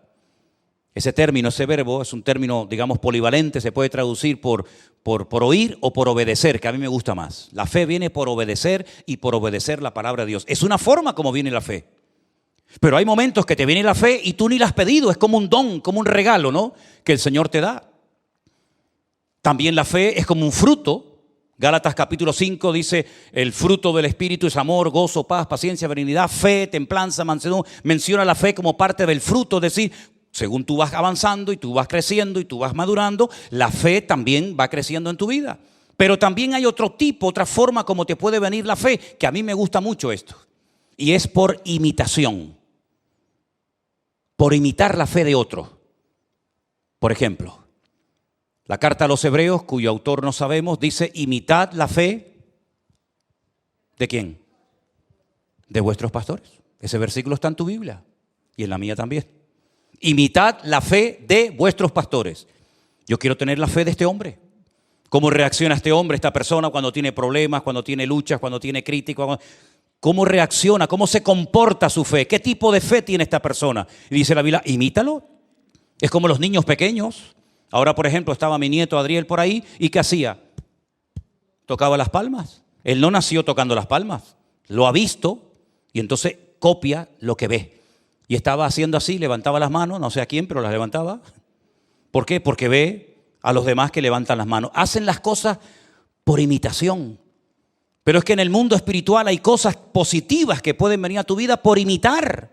Por ejemplo, cuando yo escuchaba al pastor con el que yo me convertí a predicar, yo decía, yo quiero ser como él. Después prediqué mejor que él, Pero yo quería imitarlo. Y al principio me decían, oye, oímos a Manolo y oímos a este y los dos son iguales, predican igual. Hasta hubo una época que me quería vestir hasta como él. Fíjate tú lo bobo que era. Hasta que uno ya desarrolla su estilo y todo eso, ¿no? Pero era por imitación. Y yo aprendí a orar oyendo a la gente en la iglesia orar, porque me daba mucha vergüenza orar en la iglesia. De hecho, yo decía, no, a mí no me llamen porque me daba mucha vergüenza. Y aprendí a cantar oyendo a los demás cantar. Y aprendí a tocar la guitarra viendo cómo ponía el otro el dedo y yo intentaba ponerlo. Y yo aprendí muchas cosas por imitación, hasta que después ya, lógicamente, uno crece y madura en la vida, ¿verdad? Entonces, si te falta fe, mira a tu alrededor quién es la persona que te puede dar un ejemplo de fe, imítalo a él. Si no sabes cómo orar, escucha cómo oran los demás y tú, más o menos, también puedes aprender. Si te gusta predicar la palabra y no sabes cómo se hace, escucha a los que predican la palabra y mira cómo empiezan, cómo terminan, cómo se van de un tema a otro, cómo buscan la lectura. Es decir, hay cosas que vienen por copiar, por imitar, y ya después no te preocupes, ya después tú tendrás tu propio estilo y tu forma. Entonces la Biblia nos enseña que la fe de Timoteo la tuvo su abuela y se la transmitió a su madre y después su madre se la transmitió a él. Porque esa era la obligación de las madres, no de los padres. Las madres transmitían la fe a sus hijos y los padres el conocimiento. Ahora bien, ¿qué conocimiento le va a transmitir un padre del Señor a su hijo si el padre no estudia ni lee la palabra? Pues le hablará de fútbol, le hablará del Tenerife, le hablará de pesca, le hablará de lo que quieras, pero de la Biblia no puede. Pero bíblicamente el padre transmitía el conocimiento bíblico a sus hijos. Fíjate qué responsabilidad. Y una madre que está todo el día quejándose, todo el día depresiva, todo el día amargada, todo el día gritando, todo el día echándole la bronca al marido, a este y al otro, ¿qué fe le va a transmitir a sus hijos? Ninguna. Pero que tus hijos, ahora que son pequeños y están bajo tu techo, que puedan ver cómo mamá oraba y cómo papá leía la palabra. Y entonces entre los dos se complementaban para producir, permítame el término, un hijo maduro, firme y estable en las cosas del Señor. ¿Te das cuenta? Entonces Pablo felicita a Timoteo por la fe que tenía, pero después la fe tú tienes que desarrollarla y tienes que cultivarla, porque en la Biblia no todo el mundo tenía la misma fe, como tampoco en esta iglesia. En esta iglesia no todos tenemos el mismo nivel de fe. La Biblia dice que había seguidores de Cristo que tenían poca fe. Por ejemplo, te acabo de poner un ejemplo, cuando Jesús calma la tempestad en el mar de Galilea y todo vuelve a la calma. Les dice el Señor a sus discípulos, ¿por qué dudasteis, hombres de poca fe? Y aquel centurión que vino a pedirle ayuda, misericordia al Señor por un criado que tenía enfermo, el Señor le dijo, en todo Israel no encontraba a nadie que tenga tanta fe como este hombre. Es decir, hay muchos niveles de fe en la Biblia. Dice la Biblia que la fe de Timoteo, lo dice textualmente el texto, dice que era una fe auténtica, genuina. Una fe no fingida, dice la versión Reina Valera del 60. Es decir, hay muchos tipos de fe. Hay una fe natural. ¿La fe natural qué es? Pues chico, la fe que tienes cuando te montas en el ascensor con la fe de que no se va a caer.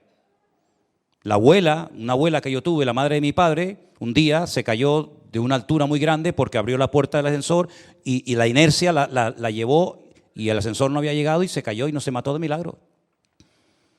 Y los que nos montamos en avión, ¿usted conoce al piloto cuando va a viajar? ¿Usted sabe si está casado o soltero? Usted va a la cabina y dice, perdón, una preguntita. ¿Usted es cristiano o es ateo? ¿Me puede enseñar el carnet, por favor? ¿Me puede enseñar su título? ¿Usted se monta en el avión con la fe natural de que el avión no se va a caer? ¿O usted se montaría en un avión sabiendo que se va a caer? Eso no es fe, eso es ser bobo. ¿No? Hay una fe natural. Y cuando usted coge el coche en la carretera, si yo sé que me voy a matar en la carretera, pues no me monto. Hay una fe natural que todo ser humano tiene. Y cuando uno va por la calle no va mirando a ver si te van a tirar una maceta en la cabeza. Hay una fe instintiva, una fe natural, ¿verdad? Hay una fe natural que dice que cuando usted termina de trabajar, llega el patrón y le paga su sueldo. Eso es fe, pero es una fe natural. Pero esa fe no sirve para mover montañas espirituales. Esa fe no sirve para obtener resultados en el mundo espiritual. Hay otro tipo, otro nivel de fe, que es la fe bíblica, la fe que el Señor nos da. Y Pablo dice que esa fe a él nadie se la pudo quitar. Aunque le dieron palos, aunque lo apedrearon, aunque fue náufrago, aunque estuvo en la cárcel, nadie le pudo quitar la fe de su corazón. Porque la fe no estaba fundada en emociones, no estaba fundada en sentimientos, no estaba basada en circunstancias, en hombres, estaba basada en Cristo. Y Cristo es la roca sobre la cual podemos edificar nuestras vidas. ¿Cuántos dicen amén? Si usted no edifica su vida sobre Cristo, ¿sobre qué la está edificando? Podemos tomar buenas decisiones en la vida y malas decisiones. Pero lo importante es decir, Señor, yo tengo un fundamento, yo tengo una roca en mi vida que cuando vengan los problemas, cuando vengan las circunstancias, yo voy a permanecer firme porque yo sé en quién he creído. Y la fe va a ser probada, ¿eh? Si usted dice que tiene fe, vale, vas a tener que demostrarlo. Vas a tener que demostrarlo. A mí me llama la atención que la Biblia no dice que nuestra paciencia va a ser probada. No digo que no lo sea, pero bíblicamente no lo puedo demostrar. No puedo demostrar con un texto en la Biblia que la Biblia diga que el Señor nos va a probar la paciencia, nos va a probar la templanza, nos va a templar incluso hasta el amor. No dice nada de eso. Pero la Biblia sí dice que nuestra fe va a ser probada por el fuego. Y Dios sabe cómo probar nuestra fe. Puede ser que un momento el Señor decida probarte en la familia. Y ese hijo que tú has criado con tanto cariño y con tanto amor, resulta que ahora le da por meterse en la droga. Y tú dices, Dios mío, ¿pero esto qué es? O resulta que ese trabajo que has tenido toda la vida, donde te has sacrificado y has dejado años de tu vida, ahora resulta que te echan a la calle como una pieza, como un mueble viejo, porque ya no pueden usarte y sacarte más el jugo. Si las pruebas son múltiples y variadas, hay de todo tipo, físicas, espirituales, de toda índole, ¿verdad? Pero hay una prueba que probablemente todos y cada uno de nosotros en momentos puntuales de la vida experimentaremos. Y Pablo relata aquí un poquito, si me permiten, déjenme que les lea unos versículos. En la misma carta de Pablo a Timoteo, en el capítulo 4, pero en el versículo 9, Pablo le dice al que va a recibir la carta, a Timoteo, procura venir pronto. No dice procura venir, sino procura venir pronto, porque él sabe que le van a matar dentro de poco. Así que procura venir pronto a verme, porque Demas era un compañero de viaje, era un predicador, como Timoteo, como cualquier otra. Dice, Demas me ha desamparado. Una cosa es que te ha abandonado y otra cosa es que te ha desamparado. Son dos cosas diferentes. Parecen igual, pero no son la misma. A ti te puede abandonar una persona, pero desampararte una persona, búscalo en el diccionario para que veas que son dos cosas diferentes. Y Pablo dice que a Demas, a él lo desamparó. ¿Y cuál fue el motivo? Dice, porque se fue Demas amando este mundo. Para Demas en aquel momento era más importante la vida del mundo que estar al lado de un hombre, como era Pablo, que necesitaba todo el apoyo del mundo y que le había ayudado tanto. Bueno, dice que se fue a Tesalónica. Otro llamado Crescente dice que se fue a Galacia. Y un tal Tito, que también lo conocemos, se fue a Dalmacia. Solo Lucas está conmigo. Toma a Marcos y tráele contigo porque me es útil para el ministerio. Después dice otro muchacho que también estuvo con él viajando, llamado Tiquico, dice, lo envió a Éfeso. Trae cuando vengas el capote que dejé en Troas en la casa de Carpo y los libros, mayormente los pergaminos. Y ahora menciona a otro personaje que le escucha, Alejandro, otro que viajó con él, el calderero, me ha causado muchos males. El Señor le pague conforme a sus hechos. ¿Ves? Pablo no es vengativo. Pablo no dice, ya verás cuando yo salga de aquí, si es que salgo, sino que el Señor se encargue de este personaje. Dice, cuídate de él, guárdate de él, porque en gran manera se ha opuesto a mis palabras. En mi primera defensa, es decir, cuando lo sacas de la celda para llevarlo al juicio, en ese primer juicio, esa primera audiencia, ninguno estuvo a mi lado. Ninguno. Pablo era el predicador más famoso de la época, conocía a miles y a miles de personas. En Roma había una comunidad enorme de cristianos, como ustedes saben, de miles de cristianos, y ninguno iba a la cárcel a visitarlo, ninguno estuvo con él en el juicio, nadie, ninguno estuvo a mi lado. Todos me desampararon, no les sea tomado en cuenta. Bueno, como decía mi padre, los mejores amigos se prueban cuando uno está en el hospital o en la cárcel, ¿no? Ahí es donde uno sabe si realmente hay verdaderos amigos o no, o son amigos de conveniencia. En este caso, nadie fue capaz de estar al lado de Pablo. Solamente uno estuvo con él siempre. ¿Quieren saber quién es?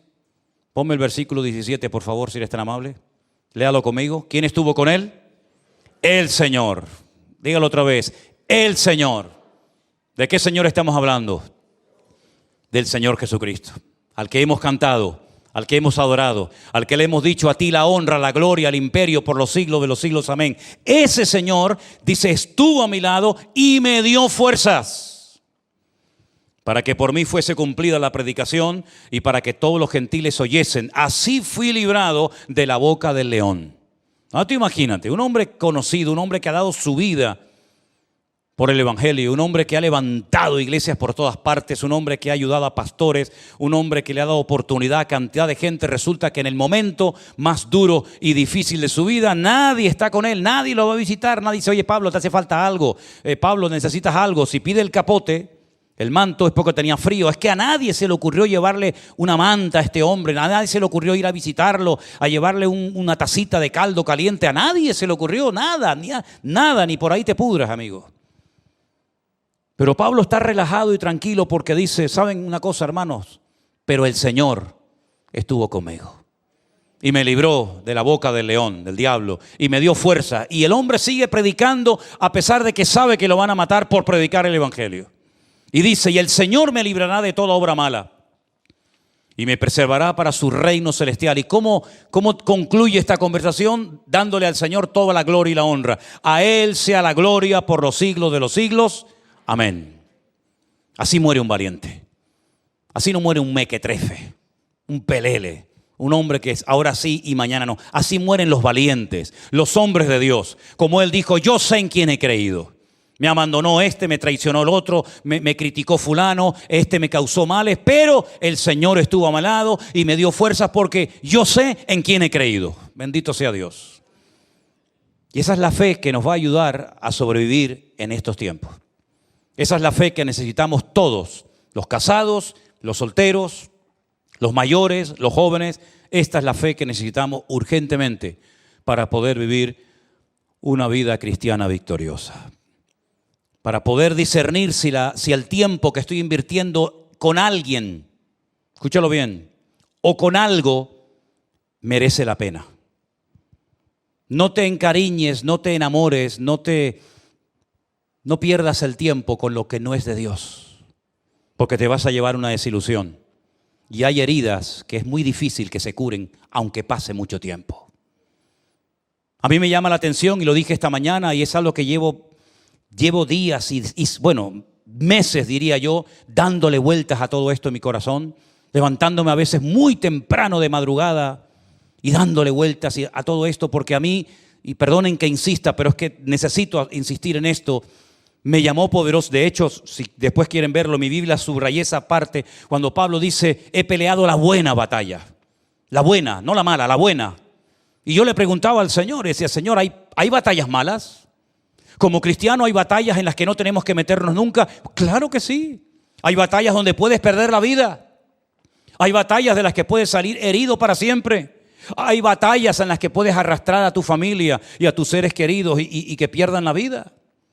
Hay batallas en las que es mejor que no te metas. Estoy hablando metafóricamente, ¿sí?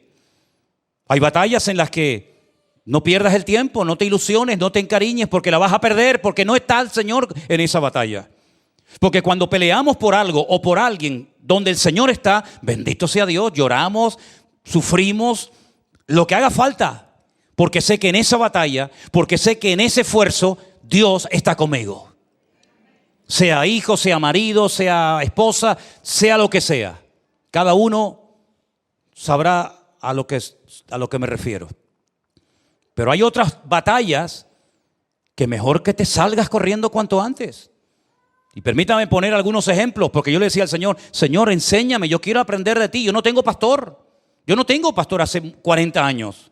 Yo necesito que tú me enseñes y que tú me hables. Y ahora que no hay ruido de coche, ni de semáforo, ni de ambulancia, ni nada, sino aquí tranquilito, solo tú y yo, enséñame, Señor, háblame de tu palabra. Y el Señor me da palabra y me enseña. Así es como el Señor me pastorea a mí. Y yo empecé a hacer una lista y Él me venía a este pasaje, vete aquí, vete allá, lee esto, apunta a lo otro. Y tengo listas enormes de nombres, de lugares, de capítulos, de versículos, de batallas malas, batallas que fue un desastre haberse metido en ellas. ¿Te acuerdas cuando el otro día hablaba de que los filisteos le dijeron al rey de Filistea, no lleves a este porque este no es de nosotros y este se nos va a volver en contra en la batalla? ¿Se acuerdan ustedes? Bueno, David no fue librado milagrosamente, pero los filisteos sí fueron a la batalla. ¿Te acuerdas? David se fue a su casa, que por cierto se la encontró quemada, destruida, se habían llevado a la mujer, a los hijos, pero los filisteos sí fueron a la batalla. Y cuando uno sigue leyendo, ¿y a qué batalla fueron? Fueron a pelear contra Israel y contra el rey Saúl. ¿Y qué pasó ese día? Que Saúl murió. Se suicidó. Saúl, viendo que había perdido la batalla, se echó sobre su espada y, como aquellos samuráis japoneses en la Segunda Guerra Mundial, se quitó de medio. Y a su hijo Jonatán, que era un chico excelente, una persona maravillosa, el íntimo amigo, la mano derecha de David, lo mataron, y al otro, y al otro, y al otro. Una batalla en la que Dios no estaba. Porque dice la Biblia que hacía mucho tiempo que Dios se había apartado de la vida de Saúl. Él creía que podía hacer lo que le daba la gana y no pasaba nada. Te equivocaste, amigo. Ese día perdiste la guerra porque Dios no estaba contigo en esa batalla. Y lamentablemente Jonatán, que no sé qué hacía allí, se equivocó de día, se equivocó de lugar, se equivocó de batalla, también lo mataron a él. Por haber ido con la persona equivocada, al lugar equivocado, en el día equivocado. Perdió su vida antes de tiempo. Cuando le llega la noticia al rey David, David se vuelve loco y empieza a gritar, Jonatán, Jonatán, amigo mío, etcétera, etcétera. Una mala batalla. ¿Para qué vas a una guerra donde Dios no va contigo? Jeremías tuvo 40 años diciéndole al pueblo, arrepiéntanse, no se les ocurra hacerle la guerra a los caldeos porque la van a perder. No porque sean más fuertes que ustedes, no, sino que ustedes están mal. Ustedes están en pecado, viven en desorden y Dios no va a bendecir vuestros esfuerzos. No le hicieron caso, pelearon contra Nabucodonosor, perdieron la guerra, murieron miles de personas. Muchos niños se quedaron sin sus padres, mujeres sin sus maridos. El templo lo queman, lo saquean, lo destruyen, las murallas, Jerusalén, los llevan al cautiverio. Un desastre. ¿Por qué? Porque fue una mala batalla. ¿Qué le decía Jeremías? Ríndanse, busquen al Señor, pídanle perdón, pónganse en orden. Y si no lo van a hacer, si no quieren obedecer al Señor, por lo menos ríndanse al enemigo para que el enemigo tenga piedad y clemencia de ustedes. Pero ni una cosa ni otra. Fue una mala batalla. La batalla del año 70 después de Cristo en Jerusalén, cuando Tito es mandado por su padre, el emperador Vespasiano, y le dice, tráeme todo el oro y los tesoros del templo. Se ponen a pelear, ¿verdad? Los celotes se ponen a pelear a aquellos judíos cuando el Señor dijo, no quedará piedra sobre piedra que no sea destruida. No hacen caso a la palabra, no se convierten, siguen R que R con su desobediencia, pierden la guerra. 1 millón de judíos perdieron la vida en Jerusalén en el año 70 después de Cristo. Mira, todavía ni se han recuperado de aquella guerra. Y estamos en el 2023 y aquella guerra fue en el 70 después de Cristo. Todavía en tantos siglos no han podido levantar el templo. Todavía no han podido ni siquiera dominar el monte de las mezquitas en Jerusalén. Todavía no se han recuperado de aquella pérdida. Y Jerusalén nunca más volvió a hacer lo mismo porque pelearon una mala batalla. ¿Te das cuenta? Entonces tú pregúntate, ¿por qué estoy yo luchando en la vida? ¿Con qué me estoy yo encariñando y entreteniendo? ¿Es una buena batalla? Gloria a Dios, pelea, el Señor te va a dar la victoria. Pero si es una mala batalla y estás perdiendo el tiempo y te estás encariñando y estás perdiendo el tiempo con algo, con alguien que no es de Dios, después no digas que no te lo dije. Después no digas que no sabías. Una buena batalla fue la de Jericó, que no hace falta ni disparar una flecha.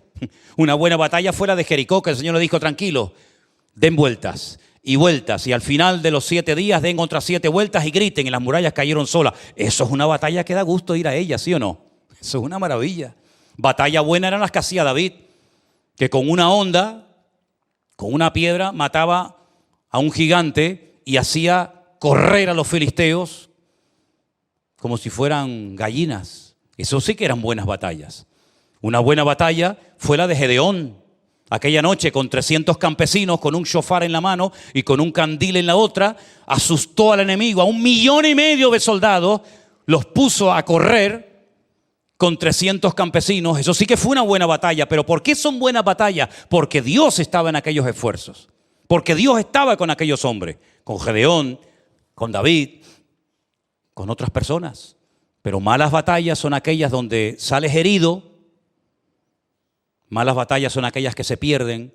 Y malas batallas son aquellas en las que Dios no te dijo que te metieras. Nosotros estamos en batalla. Todos tenemos nuestras batallas, ¿eh? Los pastores también tenemos las nuestras, ¿eh?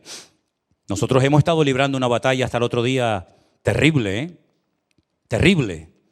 Que ya no nos quedaban ni fuerzas ni lágrimas para llorar. Yo me pasaba todo el día llorando, ¿eh? Y no podía evitarlo, ¿eh? Todo el día llorando. Yo dormía llorando. Y Elena me secaba las lágrimas y decía, descansa, tranquilo.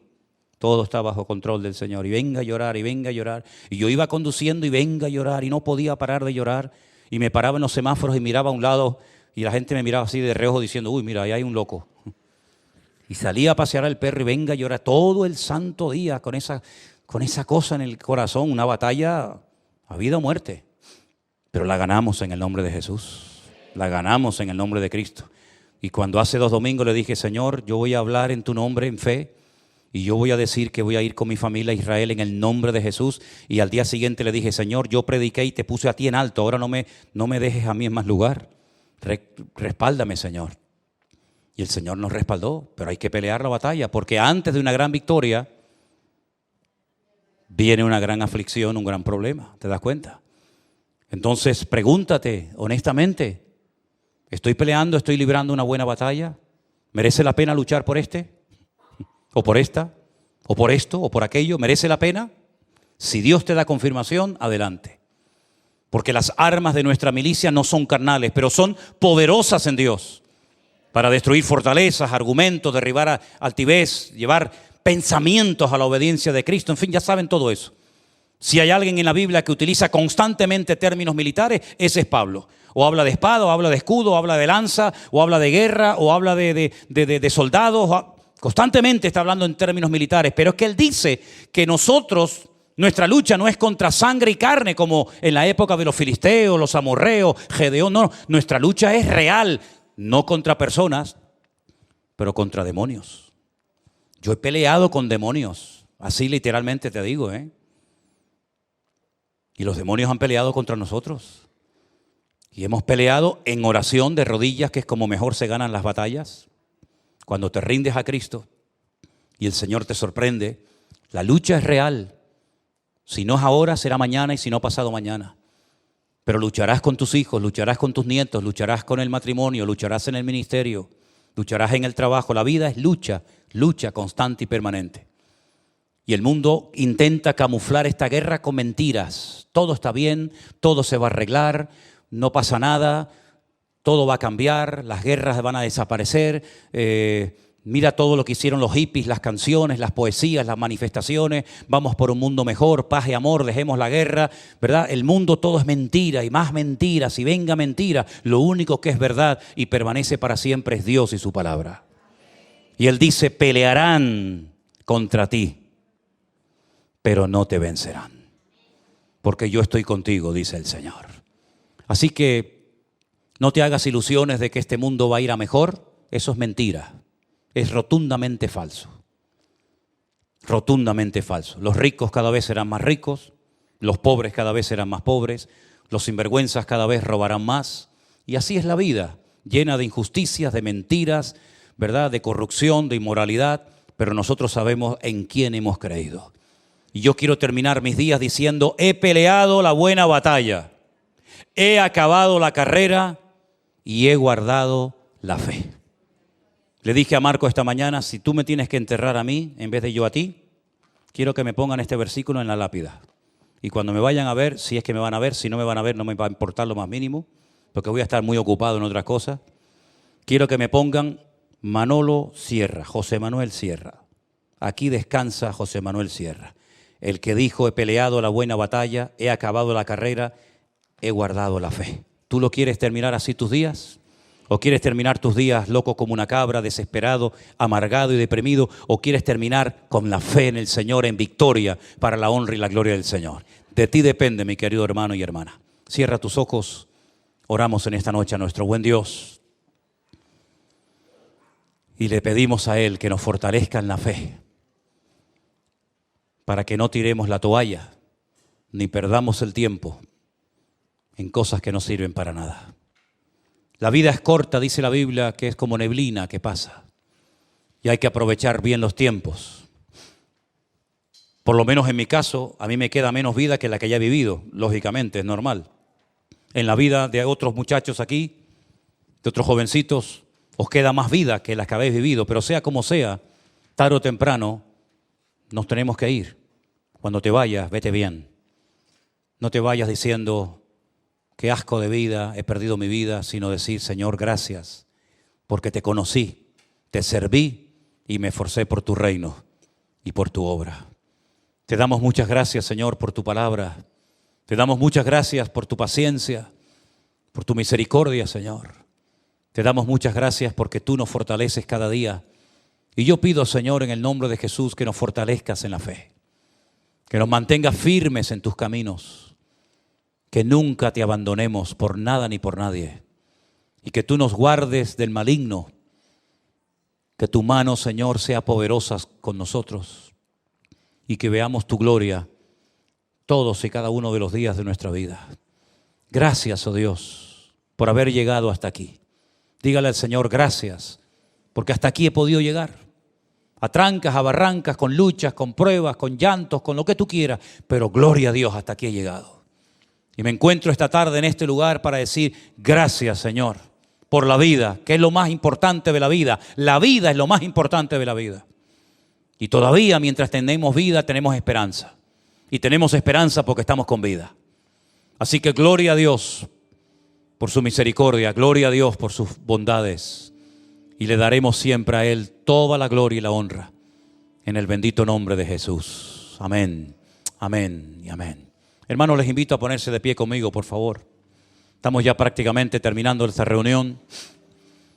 Quiero decirles que mañana salimos de viaje. Estaremos nosotros aproximadamente con unas 3 semanas y pico fuera. Vamos a Israel. Estaremos allí con diferentes grupos, llevándolos por diferentes partes del país.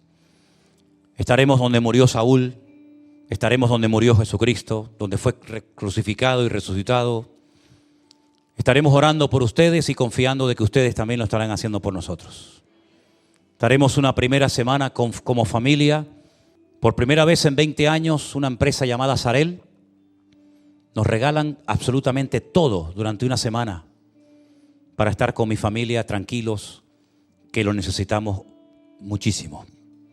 Los hoteles, las comidas, las entradas, todo nos lo subvencionan, nos lo regalan ellos.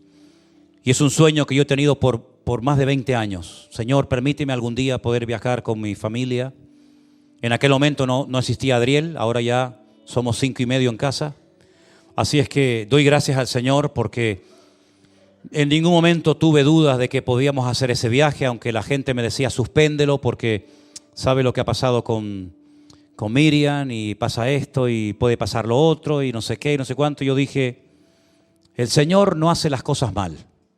A mí me llamó el director de esta empresa y me dijo: Manuel, lo que tú quieras, aquí estamos. Y yo le dije: yo quiero venir con mi familia a Israel. Yo quiero traerlos a donde nació y donde vivió el Señor Jesucristo. Y me dijo: hecho. ¿Qué necesita usted? ¿Necesita hoteles? Tenga usted los hoteles. ¿Qué más necesita? Comida. Tenga usted la comida. ¿Qué más necesita? Digo: hombre, ya puestos a pedir. Necesito entradas para entrar a los parques nacionales de Israel. Quiero ir a Cesarea con mi familia, quiero ir a Capernaum. Y me dijo: hecho. ¿Qué más?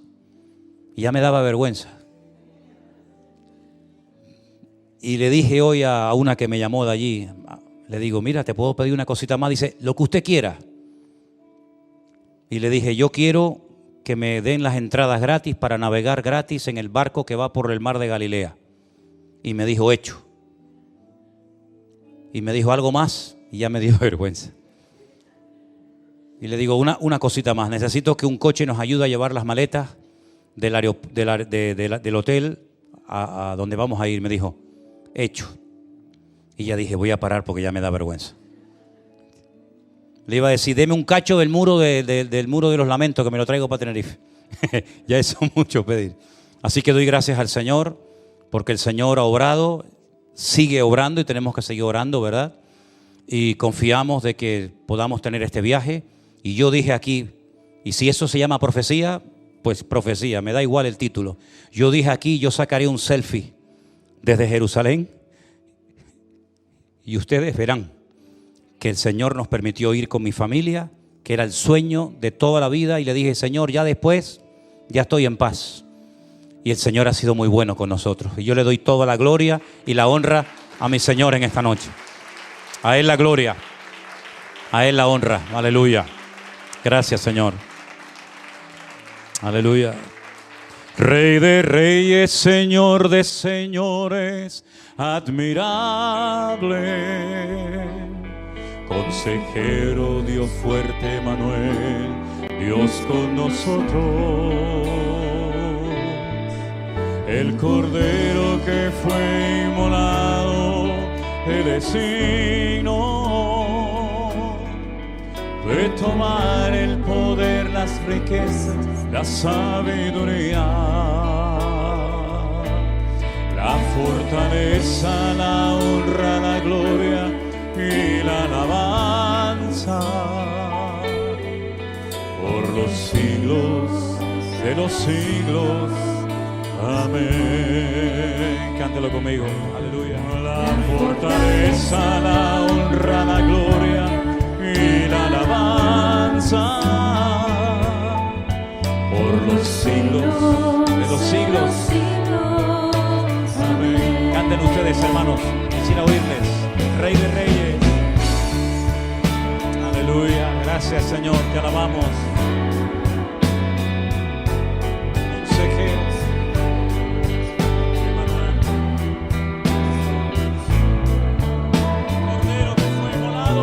El Cordero que fue inmolado, el signo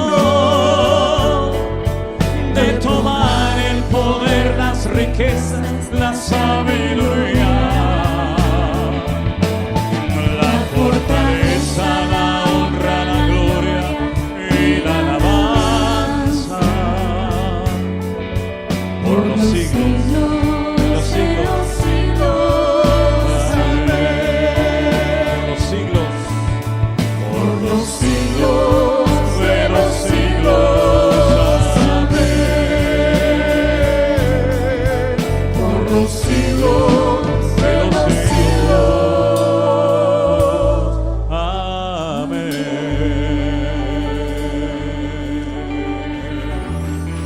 Amén y amén. Elena, si puedes venir un momento, vamos a orar por ustedes. Miriam también, por favor, sube un momentito. Gloria a Dios. ¿Cuánto creen que Dios es bueno? ¿Sabes que la Biblia dice que si un hermano llora, nosotros también lloramos? Pero si se goza, nosotros también nos gozamos. Y su victoria es nuestra victoria. ¿Lo crees? Y yo creo que nosotros también estamos muy contentos y muy gozosos de esta buena batalla que se ha librado y donde hemos visto la mano de Dios. Y seguiremos librando la buena batalla porque el Señor está con nosotros. Así que vamos a orar por esta preciosa familia para que el Señor los bendiga, los guarde, que este viaje que van a realizar sea un tiempo de refrigerio para ellos, ¿verdad? Donde el Señor esté renovando sus fuerzas, su mente, cada área de su vida, ¿verdad? Así que, hermanos, por favor, inclina tu mano. Quiero que ahí también estés orando con todo tu corazón. Señor, gracias. Gracias, Padre, Dios mío, Señor, por este tiempo, Señor. Este tiempo, Señor, tú te has glorificado, Señor, y te has mostrado como nunca antes, Dios mío, Señor. Estamos tan agradecidos, Señor, de ver tu bondad y tu fidelidad, Dios mío, que tú has traído una victoria tan grande y poderosa, Señor. Tu palabra dice que toda obra es para tu gloria y para tu honra, Dios mío santo. Damos gracias, Padre, por este viaje que van a realizar, Señor, como familia, Señor, a Israel, esa tierra santa. Dios mío, Señor, que vivan una experiencia grande, maravillosa, Señor. Que sigan viendo milagros, Señor, como nunca antes. Que sigan teniendo experiencias, Señor, fabulosas, Señor, ante tu presencia, Dios mío. Señor, renueva cada área, Señor, de ellos, Dios mío. Que vengan, Señor, llenos de tu presencia. Que esté rebosando su copa de gratitud, Señor, en todo momento. Guarda, Señor, su salida, Señor, y su entrada, Dios mío, Señor. Gracias por este tiempo que ellos van a tener, Dios mío. Pero sabemos, Señor, que otras personas también van a encontrarse con ellos, Señor, durante este tiempo. Dios mío, que sea un tiempo maravilloso, Señor, donde tú estés trayendo palabras, Señor, a cada una de esas personas que van a realizar ese viaje, Dios mío santo. Gracias por este tiempo que ellos van a estar afuera, Dios mío. Bendícelos, cuídalos, guárdalos en el nombre de Jesús, Señor. Gracias por este tiempo.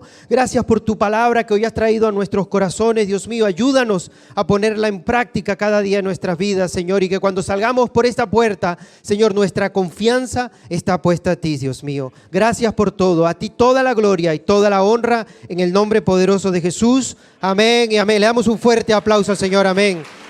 Gloria a Dios. Que la paz del Señor esté con vosotros, hermanos.